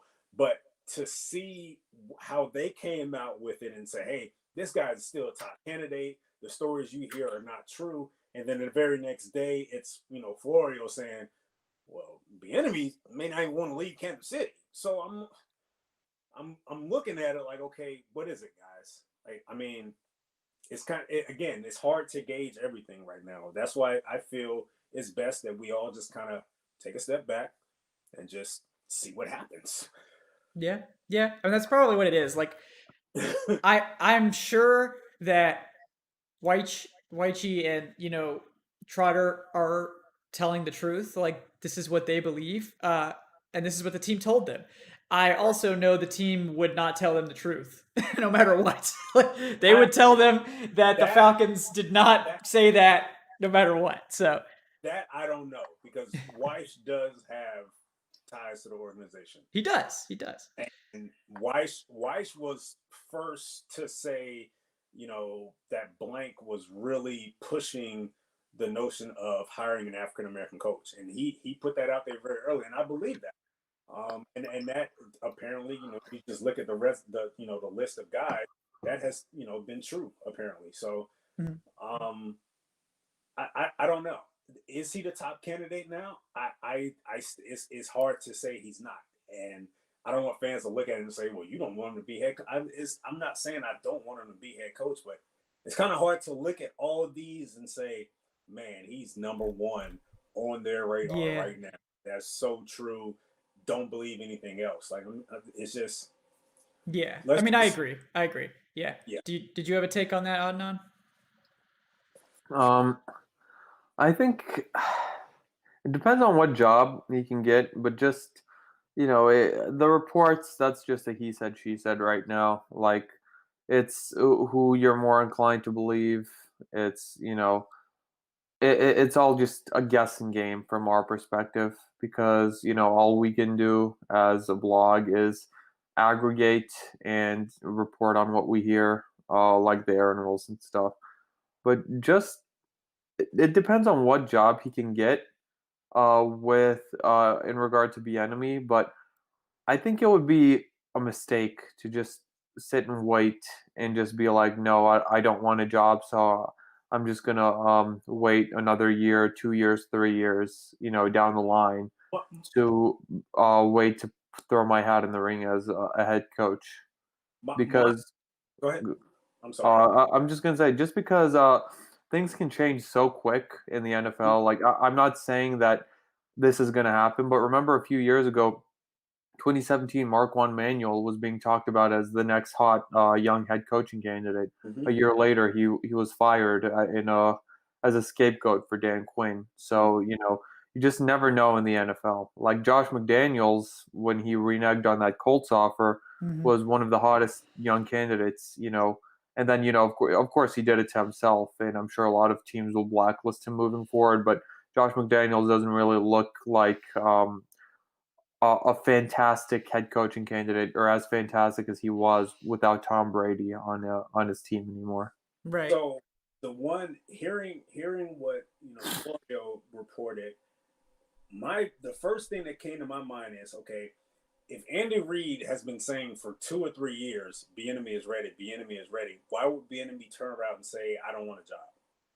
I don't want to. Yeah. I mean, some people in the chat are speculating it's because, Reed is planning to retire and BME wants his job. But, like, people always say that about these sort of things. Like, McDaniels is waiting for, Belichick's job. And, so-and-so is waiting for so-and-so's job. Like, that just doesn't seem to really happen. Well, no. Well, it's one thing to say. It's one thing to say, from McDaniel's standpoint, it's one thing to say, okay, he's obviously waiting to be next in line in New England. I think that's pretty obvious there. Yeah. But except if the Texans hire him. But with Bieniemy, it's hard for me to sit here and see him go through interviews, and not only see him go through interviews, but honestly see Andy Reid like literally publicly say this guy's ready for a head coaching job. Somebody hire him, and for him to turn around and say, "I don't want to leave Kansas City. I don't know if I want to be a head coach right now." That doesn't make a whole lot of sense to me. I just, not saying what Florio is saying is not true. It's just I'm reading the tea leaves from one side when it comes to Andy Reid, and for Andy to press that adamantly about him getting hired, it's hard for me to see Andy Reid do that, while Bieniemy is also saying, I don't want to be a head coach. I don't want to leave. Right. It doesn't make a whole lot of sense to me. So, I mean, I think, again, the best thing at this point is to just say, hey, you know what? Let's just see what happens. He's been interviewed.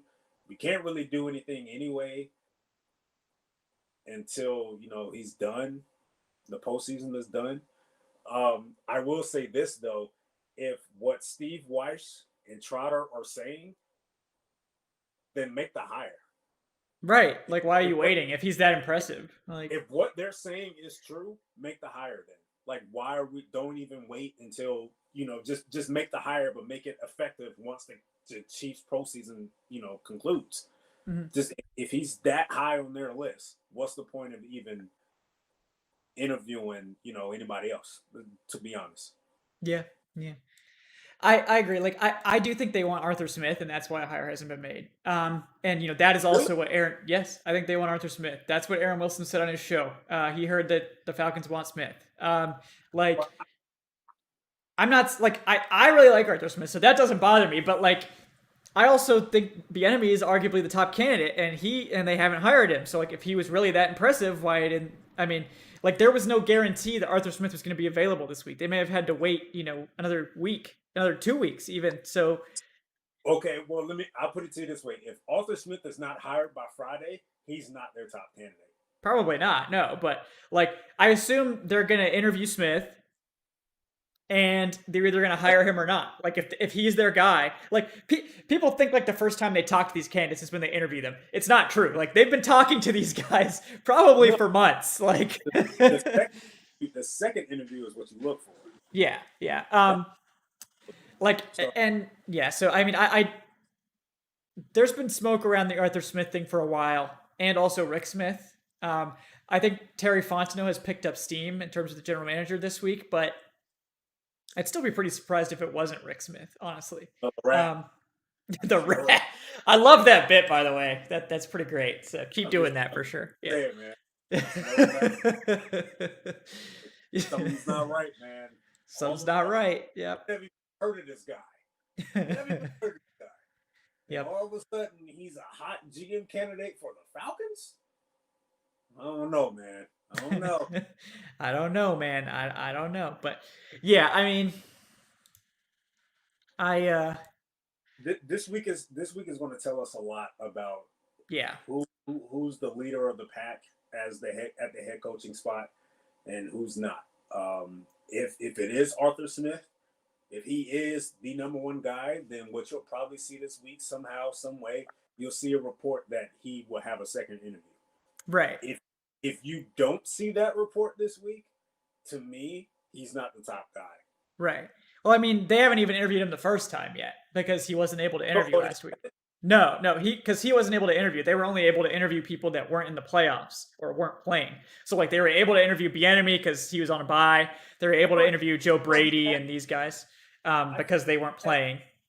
They can Zoom interview them. They just didn't. They didn't interview Arthur Smith. No one did this week. So, I thought he had a Zoom interview. Yeah, I could have sworn he had one. He had a Zoom interview. Maybe he did. One. Bieniemy did too.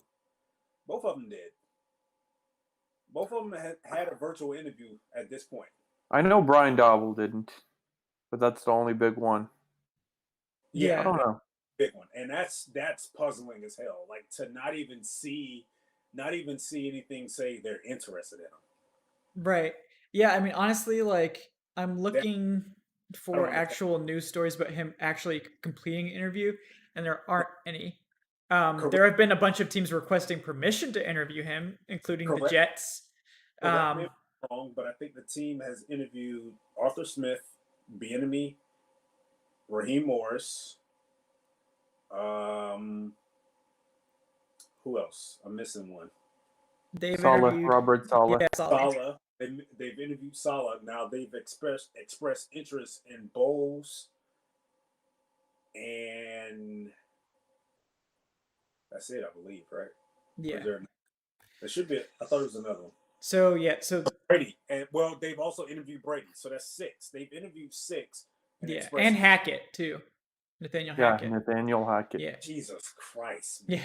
So the ones they've officially interviewed so far are Morris, Bieniemy, Saleh, Joe Brady, and Nathaniel Hackett. They want to interview Arthur Smith, Todd Bowles, and Brandon Staley, but they have not interviewed those guys yet. Yeah, Brandon Staley, man, if we were going defensive. If they go defense, it needs to be him, but it needs to be Staley. It shouldn't be defense. It shouldn't be defense. I'm not getting that, guys. I'm not. Somebody convince me to not do defense. No. To Staley, like why? I mean, his defense. I think is very aggressive and creative, and I like that kind of new school system. But again, like I'm not going to pound the table for a defensive guy. I just won't. Like I think he's the best defensive guy. The Rams are the NFL's best defense. He's made do with a team that was really cash strapped and just kind of getting more out of what they had. Didn't have any picks, and he just really improved the unit. So like I think he's done a great job this year, and I like in general what he's doing, but I'm not going to pound the table for him over really any of these offensive guys. I'm the same boat. What I'm trying to figure out is why, because I've seen his name tossed around a lot, and this is his first year as DC. Why him instead of a guy like Salah that actually has experience, and that defense has been pretty solid for a couple of years. Yeah. I don't know. Yeah, I mean, I it's just because he's the hot name, but like honestly, I don't think. I think the Falcons want Arthur Smith. This is just what my gut is telling me and what my kind of the buzz I've seen is saying. I think that they're gonna try to make a hire this week. So like, I think if Arthur Smith wasn't able to be interviewed, that might have changed. But at this point, they're gonna interview Arthur Smith. They can't interview Staley or Todd Bowles yet. So I think they're going to be satisfied with like 6 head coach interviews. And like if they really like if Arthur Smith blows them away, I mean, maybe they just hire him on the spot. I don't know. That's not really their style, but they could. And then at general manager, like I don't really like. We haven't really heard that they're planning to necessarily interview anyone else. There was supposed to be interest with Louis Riddick, and that never materialized. Oh, that's BS, man. I hate that. So like, and I think they said that it's narrowed down to 2 to 3 candidates, and they haven't interviewed. One of them is apparently Fontenot. Yes, Fontenot, Rick Smith, and I assume that third one is Brad Holmes, but. Right. Yeah, I assume it's Brad Holmes, but D-Led seems to think it's Anthony Robinson, who is the on-staff Falcons person, which, sorry, but no. Like, no, sorry. Like, But we've been saying for a while, even on the show and in the group chat, we've been saying that it's pretty much Rick Smith's job to lose. I think so, yeah. Someone has, outside of Rick Smith, someone has to completely win it. And I don't think anyone has won it at this point. They've done their due diligence and interview guys like Champ Kelly and Morocco Brown, and those guys are maybe future GMs later on down the line. But I don't think they've come across someone that says that really can steal the show from a guy like Rick Smith. I mean, I hear they're going to interview Damas Dimitrov, who he has a mustache. A big mustache. He's going to look something like Dimitrov, but you know. He's going to talk about his philosophy of aggressive trade-ups. Yeah, he rides a tricycle, not a bicycle. A unicycle. Yeah, a unicycle. Yeah. Definitely going to throw off the scent. Yeah, but I'm going to ask him in the middle of that. Do you know a guy named Thomas? Thomas. That don't ring a bell. Yeah. Doesn't ring a bell. No. No, I know no Thomas. No Thomas. He just gets like a big tan, and he's like, I'm a person of color. When I get my tan going, I could be a little dark. Sorry, Thomas, you're not fooling us. Got a familiar ringtone on his cell phone. Hey, wait! This is the ringtone that always plays when we take his phone away before the draft. As he's talking, the mustache kind of droops. Yeah, it droops a little bit. Yeah. That always happens. Yeah. Oh no, that's fine. It just that's what happens sometimes. You just performance problems. It happens to the best of us. He takes a sip of coffee and the mustache comes off. Yeah, just like drifts. Oh yeah. Oh, sorry, my bad. Yeah. Yeah. No, but I mean, I agree with Derek. Like, I do think it's probably Rick Smith's job to lose, and I think Fontenot is in the conversation, but why? Is there anything there just seems to be a lot of buzz surrounding him, but in terms of to be honest, yeah, I don't know why they're into him. I'm trying to understand. I'm trying to figure it out. I don't get it because he has almost 20 years of front office experience, but it's been with one franchise, and to be quite honest, I honestly never, at least I've heard of Morocco Brown. I've never heard of Terry Fontenot until this offseason. Yeah, but Eric, if you hire Fontenot, you get to give the Saints 2 third-round picks. That is, look, All right. I don't know why fans see now. I can tell who's real Falcons fans and who's not. Okay, because some fans are like, "What's the big deal? You're helping your arch rival. Okay, that's the big deal. Okay, you're giving them 2 third-round picks. All right." It's not ideal. Not ideal. I knew something was fishy. I knew it. I knew it. I smelt it. It was in the air. I heard the name Terry Fontenot. I'm like, wait a minute. This guy's Louisiana through and through. He went to Tulane. He's born and raised in Louisiana. No, something doesn't smell. It's an inside job. Yeah, it's an inside job. It starts with the comp picks. Next thing you know, he's going to trade Julio Jones for a damn fruit basket. And he's going to ruin the team from the inside. He's going to tear down the team. I'm telling you, man. It's the long-term plan here from New Orleans. Very long-term. We're not falling for it. It starts with the comp picks. But as soon as I saw the report, I said, aha! Well, the Bears are just not even trying anymore. Like, they're just getting gashed.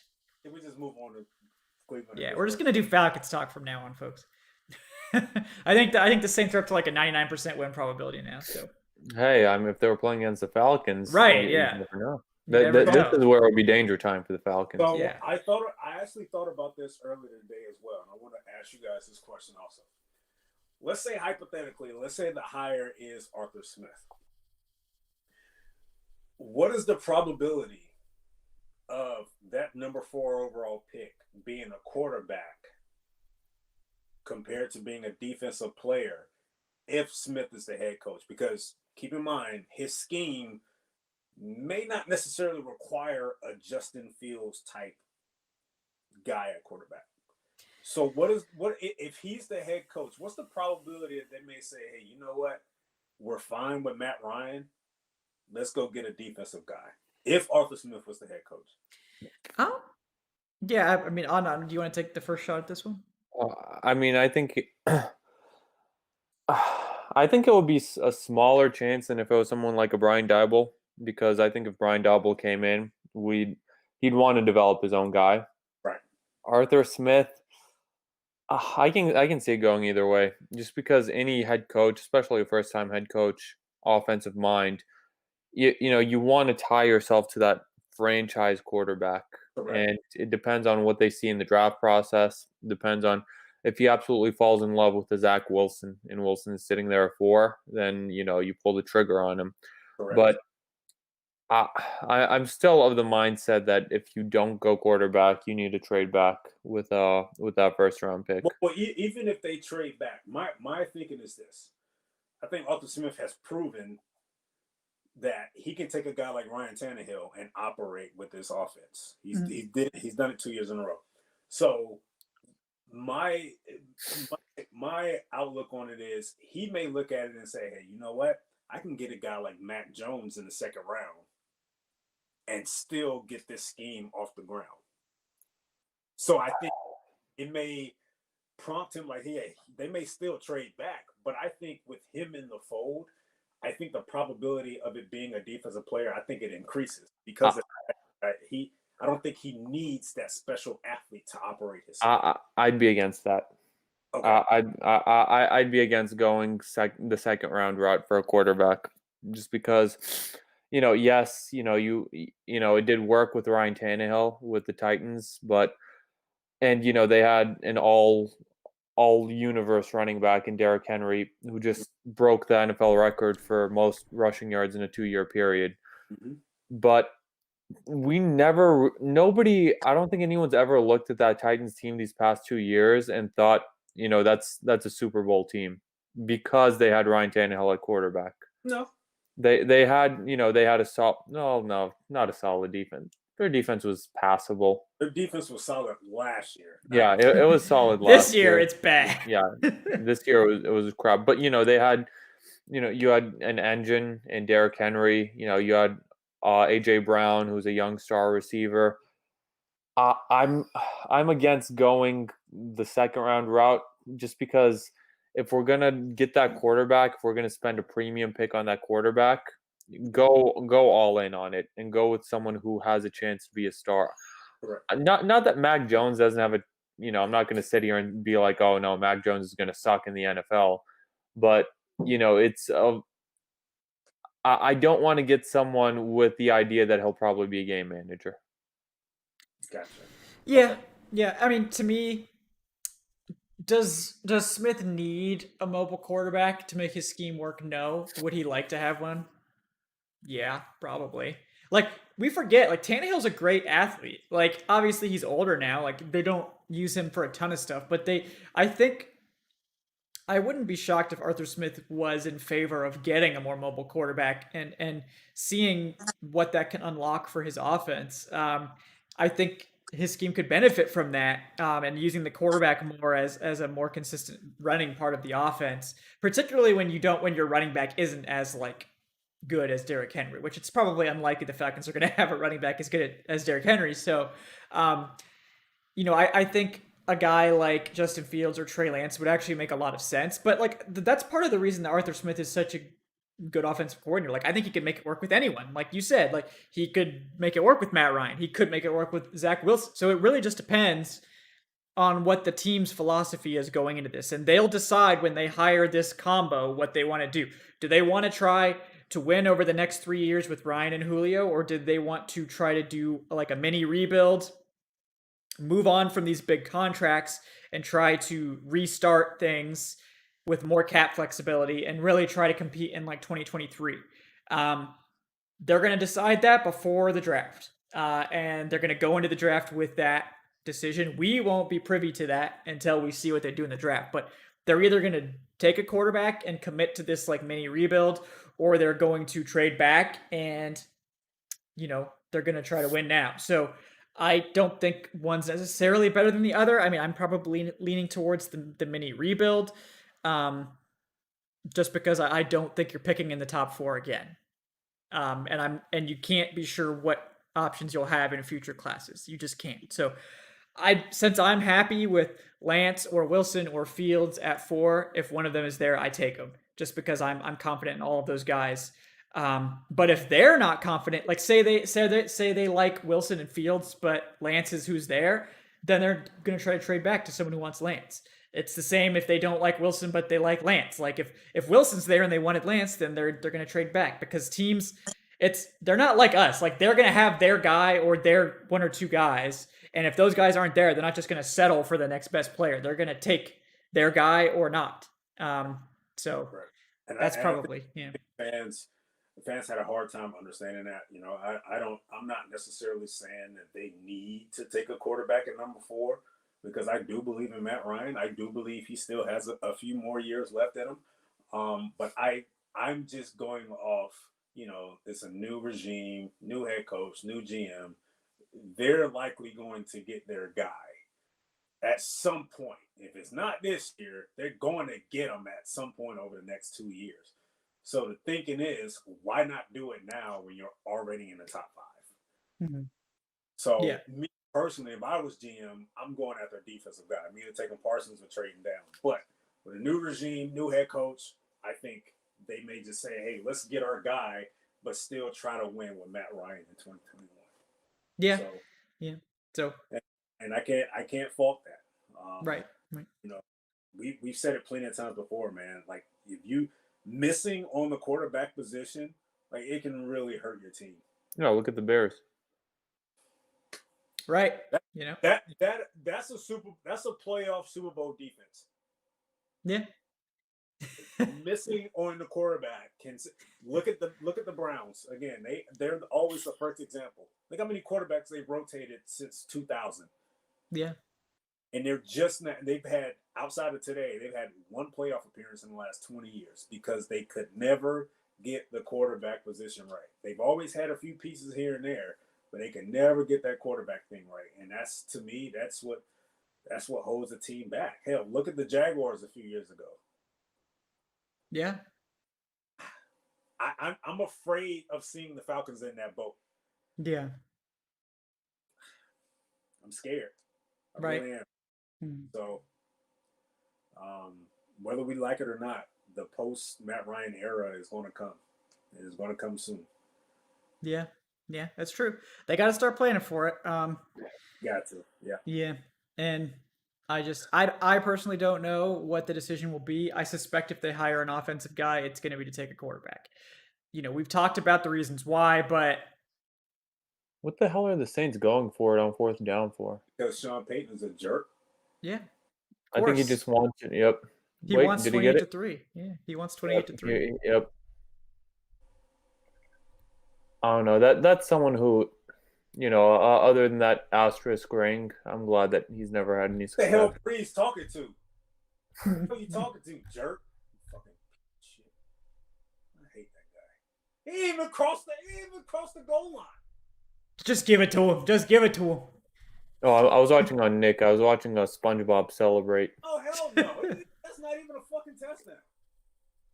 Wait, let's see. Oh. No, he didn't. That's not a touchdown. Touchdown. It's not 28 or it shouldn't be. Those refs were so eager to give it to him, man. They just started running before. Yeah. To the damn camera, but he even fucking scored. Asshole. I hate that guy. I hate everything about the Saints. That's why I don't want Fontenot around. Right? Yeah. I mean, man, I really hope Brady destroys them. Please, somebody. Wait, so they'll have to go to Green Bay, right? Yes. Yeah. Oh, yes. If they beat the Bucks next week. Oh, they get the Bucks at home though, right? Yeah. Yeah, but this isn't the same Bucks team that they saw in week 1 or the second time. This is the Bucks team without, because remember that second matchup, that was AB's first game. So yep. Yeah. Yeah, like this Bucks team is on fire right now. Yeah. That he's starting to get his groove with his receivers now. You can see it. If it wasn't for a few drops yesterday, that might have been a blowout. Yeah. That might have been a blowout. But I beating Brady 3 times in one season. It's pretty hard. This is what the NFL wanted. This is ratings gold for the NFL. You have Brady versus Breeze, and then the winner versus Rodgers. Yep. Beating Brady 3 years in a row, three times in the same season. Man, I don't know about that, dude. Like no wonder they were calling all those flags against the Bears. Right. Well, not to disregard the Rams, but I'm picking the Packers in that matchup. Right. I mean, that's fair. Yeah. I mean, I'd probably pick the Packers too, but we'll see. I don't know. Yeah. Depends.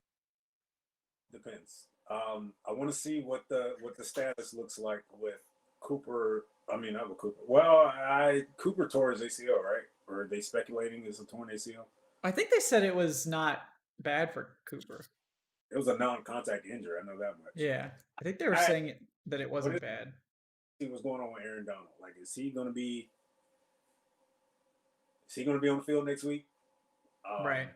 If he is, I don't know, guys. They're playing with house money at this point. Right. Yeah. Also, I missed another donation from George Costanza. Sorry, brother. Another $2. Thank you for your support, man. Says, outside of maybe 5 generational QBs in history, great QBs are made by the talent surrounding them. If you're drafting to win Eric, you're going to love this. If you're drafting to win 1 Super Bowl, which should be the first goal, you draft tight end Kyle Pitts. I know, Eric, you disagree. Give Ryan more weapons. Bears suck. I know Eric will agree with the last part there, but what is your comment, Eric, on Kyle Pitts to the Falcons? I hate this team.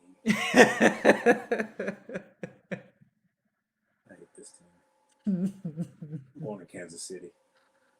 I'm going to yeah, you coward. You're just going to flee to Kansas City. I'm going to Kansas City. I can't deal with this anymore. This is just too much for me. Yep. Can't handle the heat of the Kyle Pitts to Atlanta. Who would you like least? Okay, if you had to pick Jamar Chase or Kyle Pitts, the Falcons are taking one of them at 4. Which one would you choose?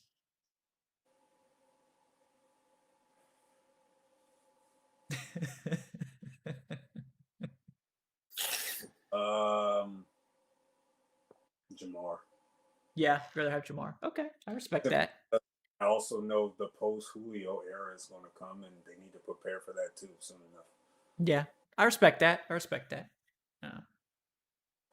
So yeah, that is an interesting question, though. I mean, they're not going to take either one, but No, you know, better. but you know. All right, I think it's not a touchdown officially. No, it's not. It's not. And the Falcons Twitter account tweeted out a picture of SpongeBob doing the pew. Yeah. And then Trubisky almost throws a pick immediately. So.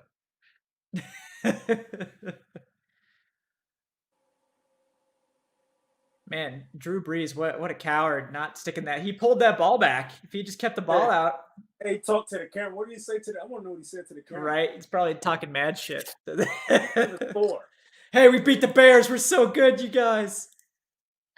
Hey, you know, I'm willing to give Brees a pass. You know, he has one NFL game left in his career. He's retiring after next week.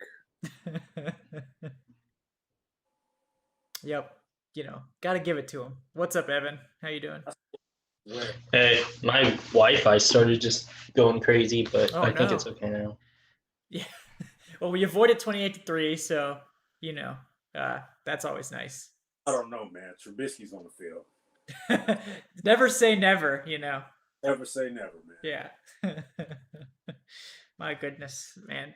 I mean, I knew the Bears were bad, but I expected them to at least put up a fight, not just like they did. The defense did. The defense did. Yeah, and then, you know, after like 4 quarters of Mitch Trubisky, they're starting to show some cracks, so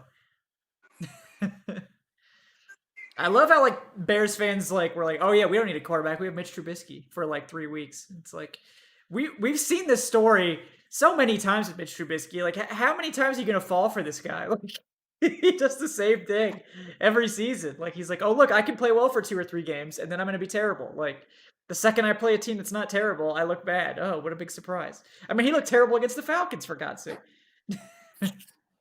Wait, didn't he start like 10% against the Falcons? What, this year? Yeah, Trubisky. He looked really bad against the Falcons. I remember that. Yeah, he got benched. Yeah. He wasn't that bad. Oh, he was bad. He threw 2 picks. I think they just wanted a spark. He wasn't that bad. And they damn sure got a spark. Yeah, they did. It was, you know, it was an inspirational game for the Bears. After that game, didn't they go like 0-5? I think they lost like 5 straight after they played the Falcons. Who, the Bears? Yeah. No, I thought they went on a little run because remember they beat the Bucks not long after that. I can't remember. I know they were like undefeated, I think, when they came to play the Falcons. Bears? Are we talking about the Bears? Yeah, They were 5-1. They were 5-1. Okay.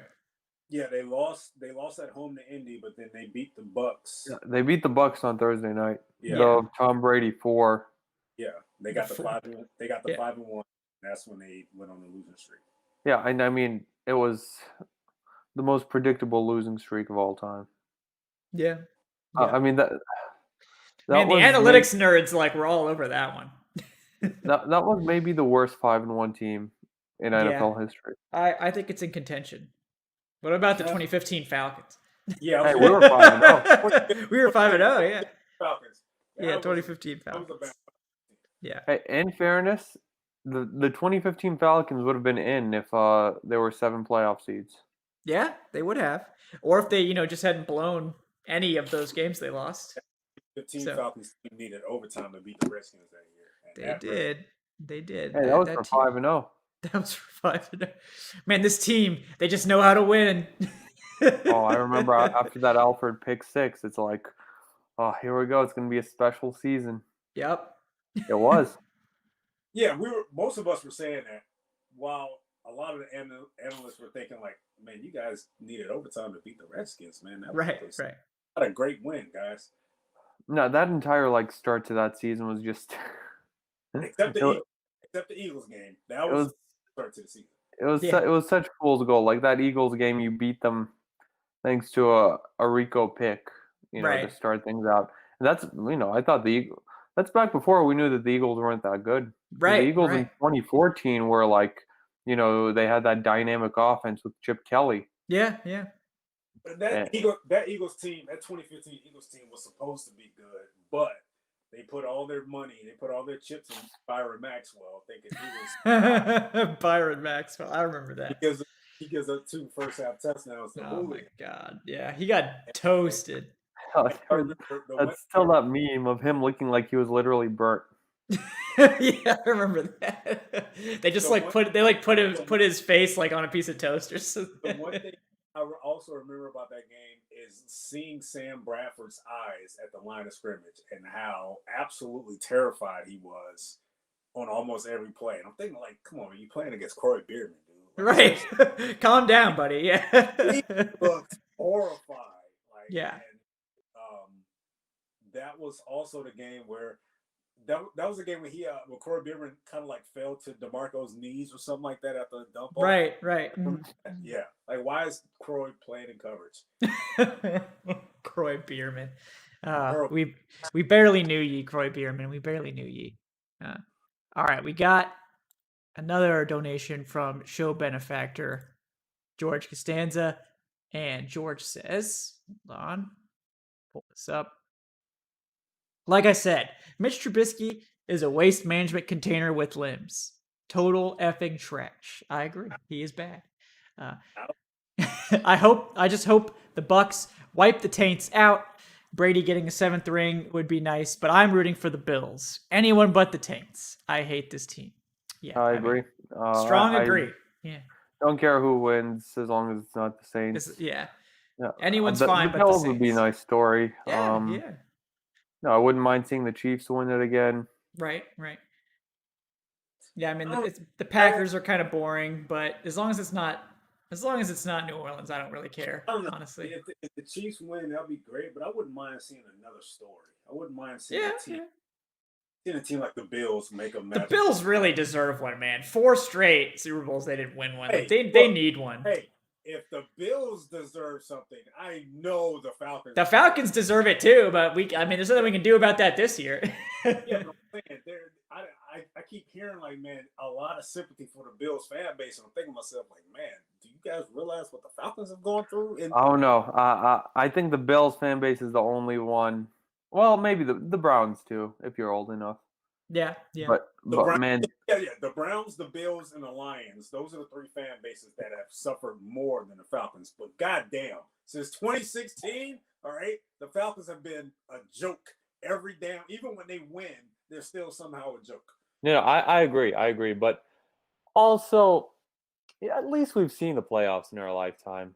Like, imagine being a Browns fan and not like seeing it since 2002. Or a Bills fan and seeing it like once since what 2000. Oh my God, what a catch by Jimmy Graham! Oh man, the revenge game with like 20 seconds to go. As time expired. Jimmy Graham, the god. Yeah, but that was a great catch though. Yeah. Man, if only they had thrown to Jimmy Graham earlier, maybe they would have had a chance. Right. I forgot he played. No way. There's no way in hell he ran up the tunnel after losing 21-10, bro. Yes, absolutely. There's no fucking way. There's no. What the hell are you? No. He just runs into the tunnel. There's no way. God. Why not? Why not run up the tunnel? You're down 20. You just lost 21-10. Okay. I'm going to the locker room. I don't need to shake hands. I'm a former Saint. He's just like, I'm out. Peace. Yeah, I'm out. This is that's a baller move. That's a baller move right there. Yeah, I would have. Right. Yeah, I'm getting the hell out of here. I'm not shaking hands. He got embarrassed. Yeah, bro. They literally didn't even kick the PAT.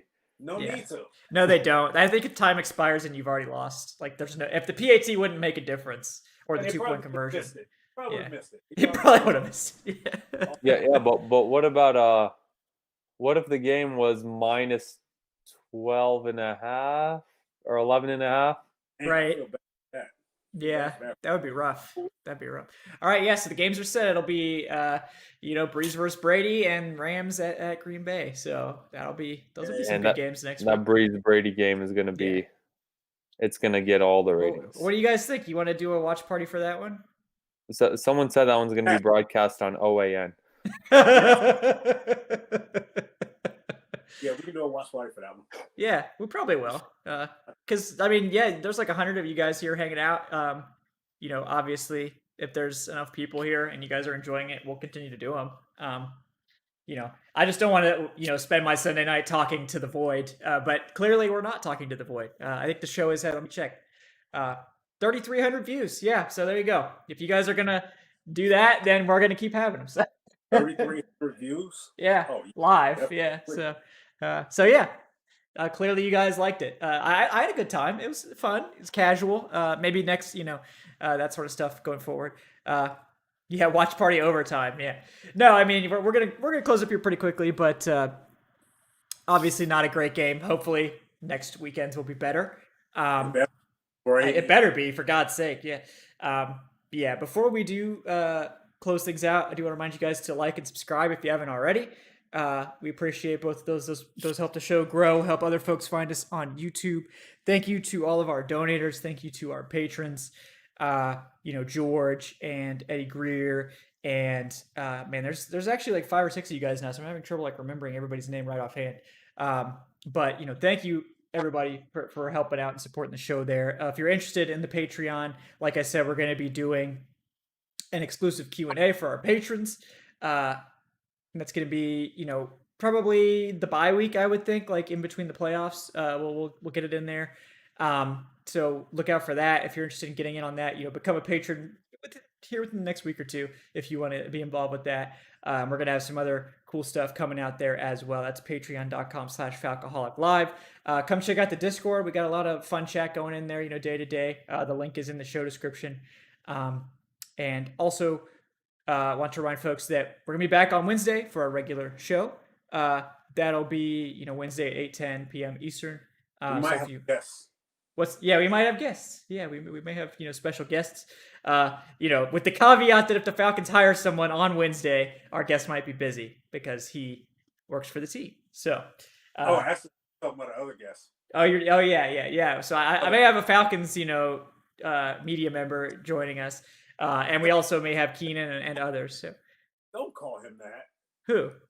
My guess. Oh no, that's not your guess. Yeah. No, you know what guess I'm talking about. Oh yeah, I still haven't agreed to this. We're gonna have to talk about that. Already sent the invitation out. Oh man, well maybe I can't retract it. He's probably not gonna show. Yeah, he's a coward, I'm sure. Yeah, but we'll talk about it. We'll figure it out. We'll work it out. Sorry, Dad. I did that while you were gone. This is what happens. I leave for a week. Everything, we start just having everybody on. No, I invited friends over while you were gone. I come in. There's just a raging party going on. It's a free for all. Yeah. So we'll be doing that, guys. Like I said, we're going to do. I think we'll probably do the Saints game, obviously next week. The Breeze versus Brady. I'm sure the other one would be fun too, but we'll do the Saints one just because we need to watch the Saints loss. That's really important. So tune in for that, like I said, Wednesday as well. And otherwise, guys, want to thank the co-hosts for hanging out with me today. First of all, Adnan Ikic at Say Which Way on Twitter. Adnan, anything you're working on you want to plug? Adnan, hello. Oh no. He's muted. Oh no. We lost. Oh, is he muted? Wait, I'm here. Okay, yeah, what's up? I was on mute. That's okay. Yeah. Final fantasy article of the year is coming out, and we're doing our Falcons roster reviews. And to George Costanza, I was drinking a strawberry banana smoothie today. Oh, there you go. It's very diverse with these drinks. There's always something changing new. It up. Always something new on here. Yeah, so check that out, guys, for Adnan. Check out the drinks. He's always got the drink connects. Also with us, Eric Robinson at _Eric_Robinson on the Twitters. Eric, anything you're working on you'd like to plug? No. All right. Nah. Yeah. Anything right? I definitely, of course, I have my first version. My first draft is out. To give that a look. I also Jesus, Adnan, thanks. Hey man, hey, what can I say? I'm fighting a cold out here. A cold and still coming to work. He's coming in. It's just that Saints game made him sick. I don't blame him. Yeah. Well, watching that Bears offense, it just has me completely sick right now. That sounds like coronavirus to me. Don't you put that evil on him. Don't you put that evil on him. There's no mucus regarding coronavirus. Yeah. Recently, what released yesterday was my latest Falcons head coaching search article on Joe Brady, so give that a look. And I kind of go in depth a little bit as far as why he's on the Falcons' radar for their head coaching position. Yeah, definitely good stuff there. Eric's been doing a lot of profiles on the coaches. Saved me a lot of work, so I appreciate that. One more. Yeah. Well, I've done one already on Arthur Smith, Bieniemy, Dabo, even though they haven't interviewed him yet, but also Joe. I think I might do one more as well. Yeah, so, yeah, yeah. But yeah, those are good, and you probably only have time to do one more because they're probably gonna hire someone this week. So right. Gonna have to crank it out here pretty quick. Yeah. But guys, also with us tonight was Evan Birchfield. He's having some connectivity issues getting back on the show, but he's at Evan Birchfield on Twitter. He's got stuff coming on the Falcoholic.com. Check that out. Check him out on Twitter as well. And I am Kevin Knight at Falcoholic Kevin on Twitter. I took, like you guys know, I took the week off on the channel making videos, but we're going to have some more videos this week. So I'm going to be starting out with one either Monday or Tuesday about some easy cap space the Falcons could clear up, some contracts they can get out of pretty easily to start the offseason. So I'll be working on that. And then, once we know who the coach is, we'll be doing some breakdowns, about what they bring to the team. If it's offensive, we can look at their offensive scheme. If it's defensive, please God, no. We'll look at their defensive scheme and that sort of thing. That's going to be a lot harder for me, but whatever. And obviously we're going to have draft stuff. We're going to have free agency stuff. We're going to have plenty to talk about this offseason with this great draft pick. So stay tuned for that. And then I'll also have written content. I'm going to be doing weekly mock drafts on the site. Also, player profiles and things of that nature as well. So the written content's not going away. I'm just starting to do some more video as well because you guys seem to be really enjoying that. So thank you to all of our new subscribers. I know we're up over like 2,200 now. So very cool indeed. Let's keep going. Let's keep growing, and we appreciate all the new folks and all the OG folks that have been with us since 2017. Yeah, 2017 was the inaugural year, I think. So time flies. So gonna have our fourth or fifth draft party coming up here in April. So exciting stuff. So again, thank you guys so much. Yeah, it'll be the most exciting one. So far. Most exciting one yet. What's that? Unless they draft Kyle Pitts at 4. Kyle Pitts at 4. That'll make it more exciting. The views will skyrocket after that pick. I tell you what. You guys want to see me flip. Oh yeah. I will say though, I do have to give a shout out to the Bears. They ended this season on a 6-0 scoring run, so they're taking that continuity into next year. There you go. That's important, as we know. Yeah, very important to finish strong. Yep. All right, guys. Again, thank you guys so much. We will be, again, coming back on Wednesday, and we'll be doing another watch party next week. So check us out then. Until next time, guys, I'm Kevin, and for Eric and Adnan, thank you again for tuning in. We'll talk to you guys this week. All right. Have a great night, folks. See ya.